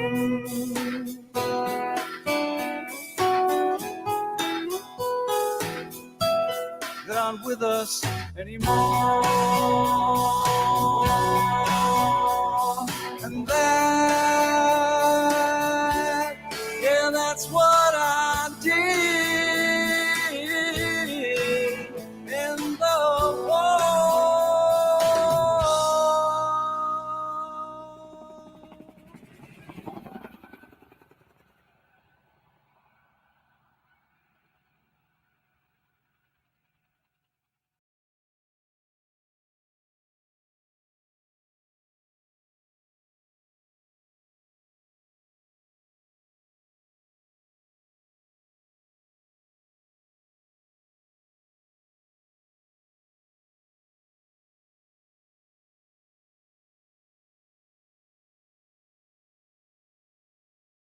Wow.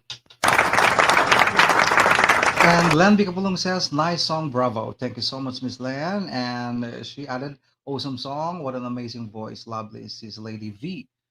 Nailed it. Love it. Bravo. And we also have here The next playlist would be Beautiful in Pain from Miss Jem Mascareñas, the Tina Turner of the Philippines. Here we go.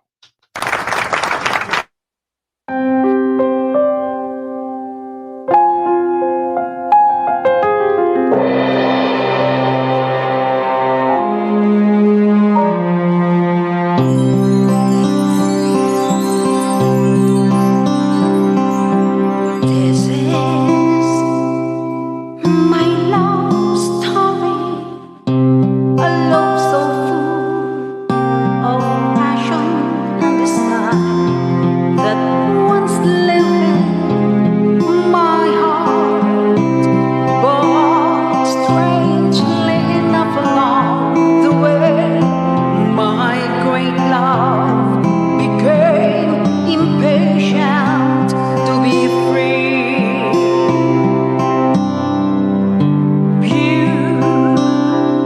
Beautiful and pain is what my heart dictates. Beautiful and pain is what I feel inside. I'll be brave and I'll be strong even when my lonely heart cries, remembering our days of happiness that once filled with everlasting love. My life is filled in pain, but somehow I just get by. For I know my love for you will never ever die. This is my love story, a love so full of passion and desire that once lived in my heart, but strangely enough along the way, my great love became impatient to be free. Beautiful and pain is what my heart dictates. Beautiful and pain is what I feel inside. I've let myself move on and believe that time will heal a broken heart that's hurting inside. I'll just close my eyes and think of you. I know a life without you brings emptiness and loneliness. My heart tells me to look out the beauty of my pain. Oh, my life is filled in pain, but somehow I'll just get by. For I know my love for you. For I know my love for you. For I know my love for you will never ever die. So beautiful in pain.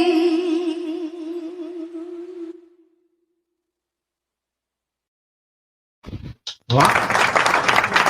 All right, thank you. Shout out to Dr. Mino Devi from India is watching. Thank you so much. And she said, wonderful show. And Junior Katindig is watching, and Len Bicapulum is still up to this moment. Thank you so much for the unwavering support. And my next playlist would be from Dr. Mino Devi from India's song. Here we go. Namaste.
Namaste. That was from Dr. Minu Devi from India. All right, so I'll be playing No Wrestling, No Beer from Freddy Snedokor of Kobe, Japan.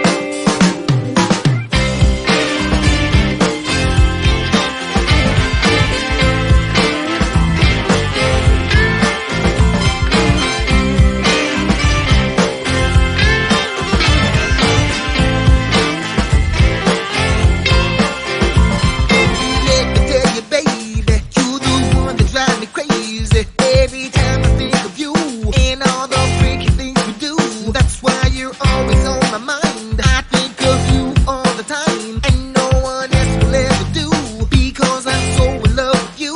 You know me, words can't describe the love I feel for you. You know me, words can't explain this love I feel. It's true. Why don't you take my hand? I make love to you, and we will come into the morning like a creeping through. I ain't gotta work, gonna stay here all day, make love in the morning, and we'll take a break. And I ain't watching no wrestling, and I don't need a pill. No, baby, I don't need nothing as long as you're here with me. Girl, you make me high, gotta pick you up in my ride. Rolling on dubs is what we do. Anything you wanna do is cool. We can hold hands and walk the mall, or we can get to movie later on. You see, anything you wanna do is cool, because I'm so in love with you. You know me, and words can't describe the love I feel for you. You know me, and words can't explain this love I feel. It's true. Why don't you take my hand and make love to you? And we're coming to the morning like us creeping through. I ain't gotta work, gonna stay here all day, make love in the morning, and we'll take a break. And I ain't watching no wrestling, and I don't need a pill. No, baby, I don't need nothing as long as you're here with me. No superplexing, girl, you're what I'm pressing. It's me and you between the sheets tonight. No power driving together, no matter climbing. I'm coming up the top rope and doing a front splash on you. Yeah, baby. You know, if I was in Jamaica, it'd probably sound a little bit something like this. Hey, man, give me something from a dumb baby. From a dumb baby. Give me some, dum dum from a dumb Ain't gotta work, gonna stay here all day, make love in the morning, and we'll take a break. And I ain't watching no wrestling, and I don't need a pill. No, baby, I don't need nothing as long as you're here. Ain't gotta work, gonna stay here all day, make love in the morning, and we'll take a break. I ain't watching no wrestling, and I don't need a pill. No, baby, I don't need nothing as long as you're here. Ain't gotta work, gonna stay here all day, make love in the morning, and we'll take a break. I ain't watching no wrestling, and I don't need a pill. No, baby, I don't need nothing as long as you're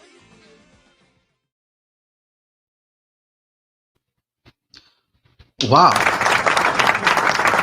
All right, I would like to congratulate a good friend of mine. His name is Rulene Duet. He is a singer-songwriter, poet, and actor for an official nomination.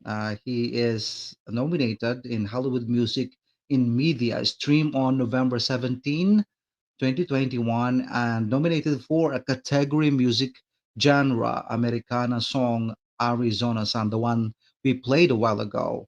And this is an annual Hollywood Music in Media, all right, awards ceremony. All right, so I would like to shout out Ahir Bromek from Qatar watching. Thank you so much. And also Miss Heidi is watching. Thank you so much. All right. Miss Ahir, um, I think on December 1, I'll be departing from here in the Philippines, and my stopover would be in Doha, Qatar, and I hope to see you there. But I think I will be arriving there at in the morning. I think it's 9 o'clock. No, no, 6:30 p.m. here in the Philippines, and I will be my stop over there in Doha, Qatar would be 9:45 in the evening. I thought so. Yeah, yeah. I hope to see you there. All right. All right, again, I would like to congratulate my good friend, okay, Roland Duet, for a nomination, all right, from Hollywood Music Award. All right, so, mhm, of course, I'll be playing the song from Miss Cynthia Garcia entitled My Love Diaries.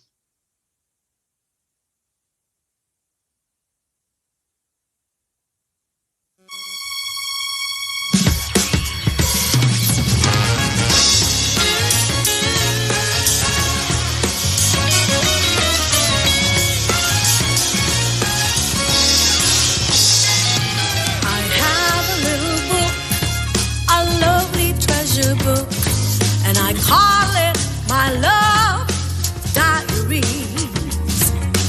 It's a compilation of inspirational stories of love in this great big wide world.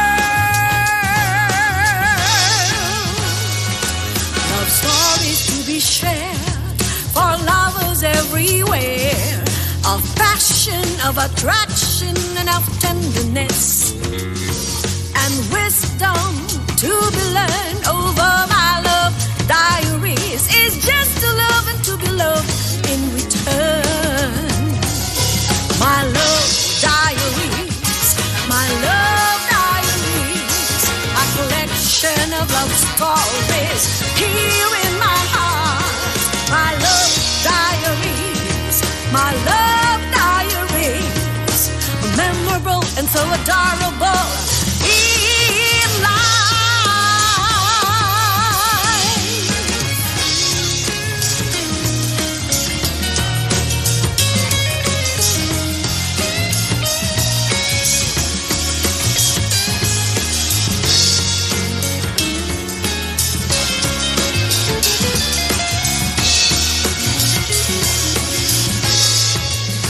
All love stories to be shared for lovers everywhere, of passion, of attraction, and of tenderness, and wisdom to be learned over my love diaries. Is just to love and to be loved in return.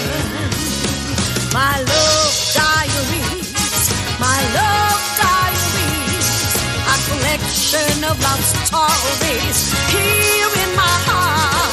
My love diaries, my love diaries, memorable and so adorable in life.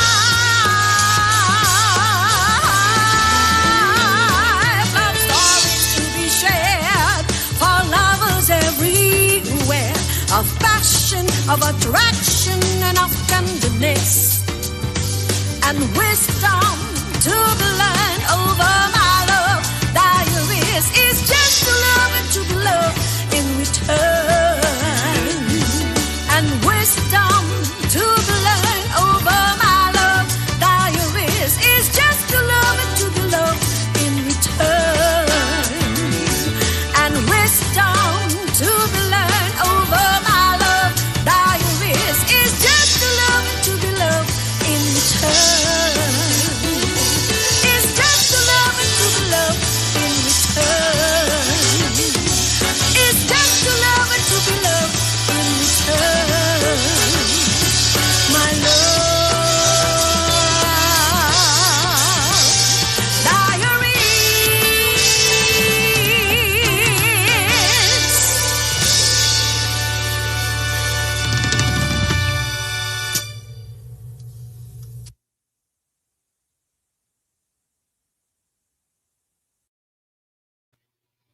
Wow, that was Miss Cynthia Garcia's song, My Love Diaries, and Miss Samira Prentice from Scotland, a singer-songwriter.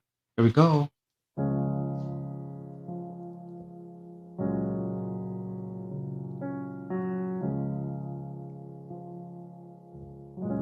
Spend all your time waiting for that second chance, for a break that will make it okay.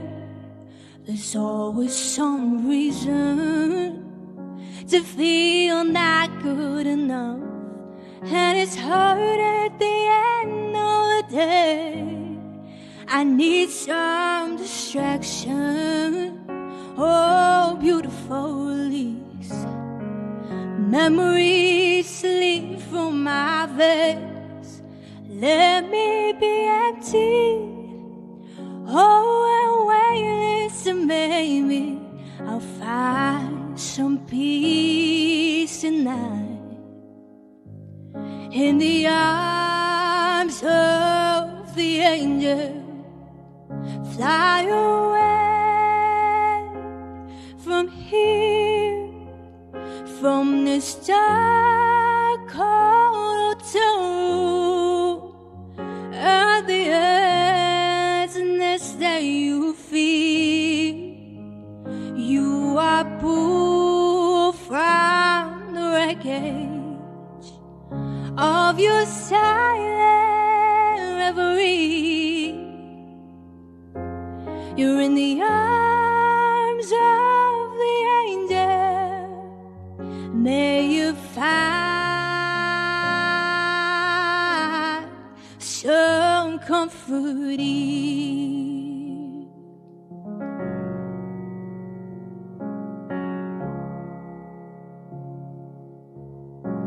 So tired of the straight line, and everywhere you turn there's vultures and thieves at your back.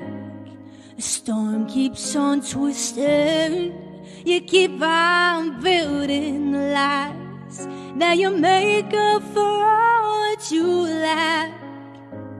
It don't make no difference escaping one last time. It's easier to believe in this sweet madness, oh, it's glorious sadness that brings me to my knees in the arms of the angel. Fly away from here, from this dark cold hotel room, and the endlessness that you feel. You are pulled from the wreckage of your silent reverie. You're in the arms of the angel. May you find some comfort in.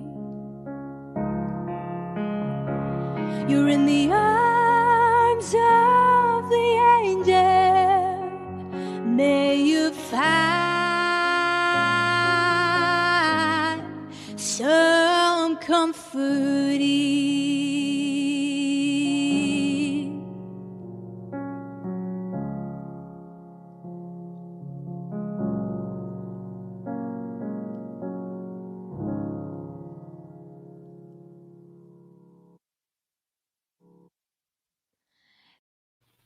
Wow, really amazing. Amazing singer, isn't it? Wow, lovely. All right, another song from first ever grand champion of The Voice Philippines. Kahati Mo Ako, composed by Port Malinin, sung by Mitoy Yunting.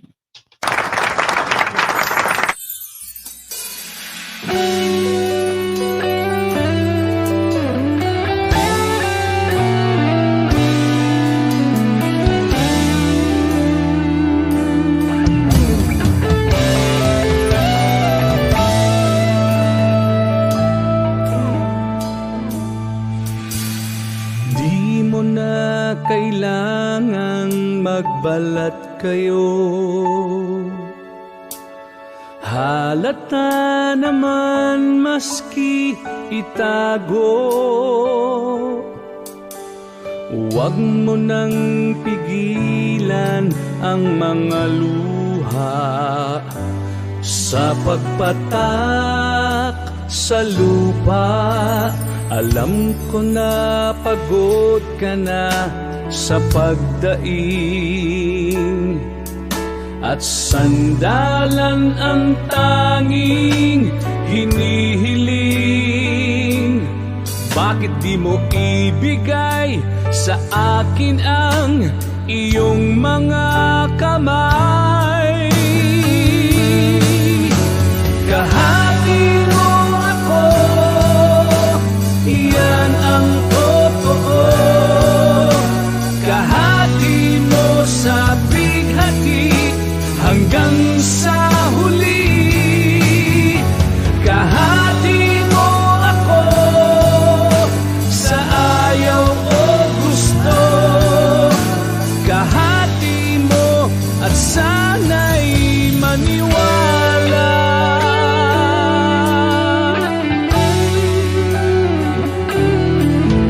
Ano mang bumabagabag sa iyo, may liwanag kahit na malayo. Dahil di ka mag-isa, tayong dalawa ay laging magkasama. Kahati mo ako, yan ang totoo. Kahati mo sa bighati hanggang sa huli. Kahati mo ako sa ayaw o gusto. Kahati mo at sana'y maniwala.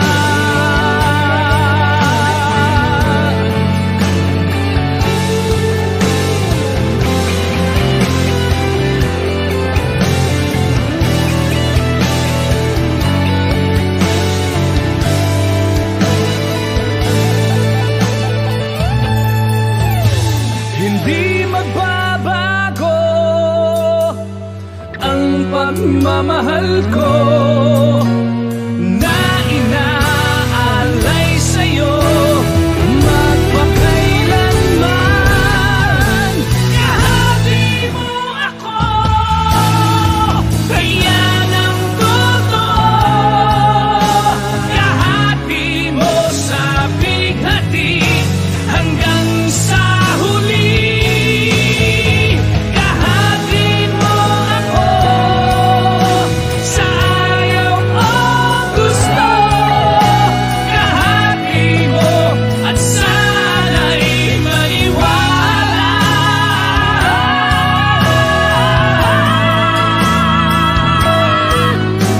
Kahati mo ako sa ayaw o gusto. Kahati mo at sana'y maniwala.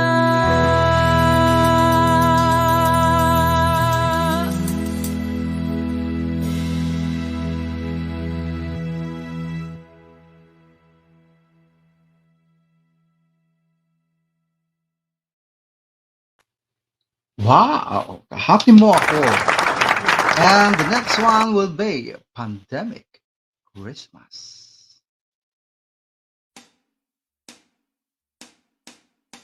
May pag-asa pa at pagkakataon sa krisis na ito.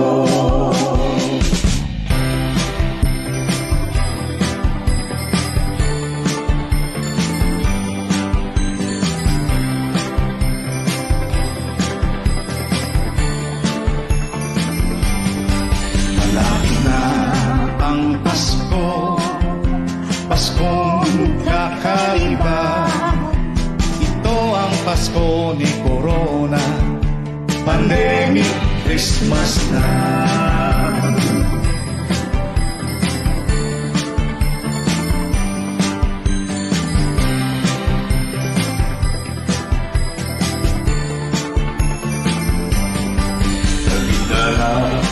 Pandemya, lungkot ay iwaksi na. Labanan natin si Corona, tayo'y magkaisa. Ito ang pandemic Christmas, basbas pa o sumba. Basta't magsaya at lumiligaya. May pag-asa pa at pagkakataon sa krisis ngayon.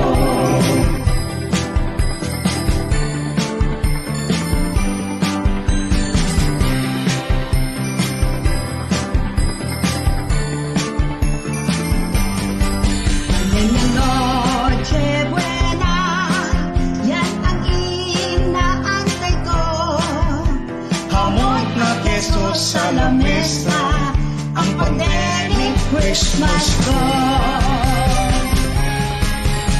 Pagsapit na ng Pasko, manalangin tayo. Kabayang tulong araw-araw, Pasko man o di man Pasko. Ito ang pandemic Christmas, basbas pa o sumpa. Basta't magsaya at lumiligaya. May pag-asa pa at pagkakataon sa krisis ngayon.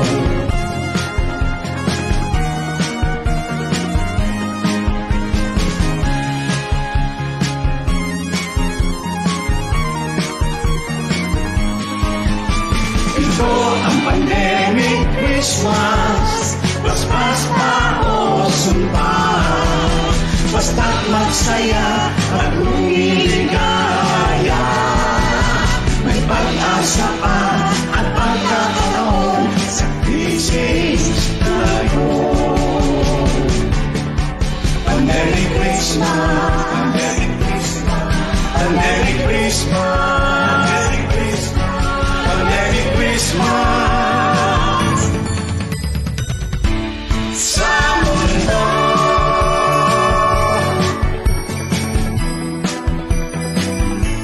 sa mundo,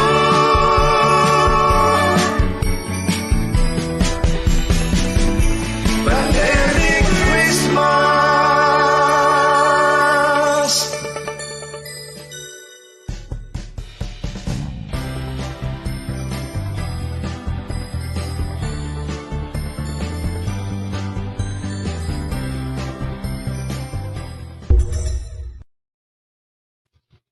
Wow, thank you so much. And here we go. This Monday night would be amazing one because this Monday night, Jason Thompson, a singer, songwriter, and actor, and also impersonator and host from Los Angeles, California, gracing our show. And thank you so much for all the people who view and watch right now here in Marvin Velasquez Only Show, especially to all amazing supporters all the way from Missouri, USA, Miss Len V. Capulong. And on Friday, this would be my third leg of my Sing to Help. Friday is coming Friday, 8 p.m. onwards. And I hope and pray that everything will be okay. And again, thank you so much. This is Marvin Velasquez, your boss and Nova Prince of the Philippines, saying, in every stone that been thrown to you, don't be hurt, don't fight them back. Instead, collect those stones and build an empire.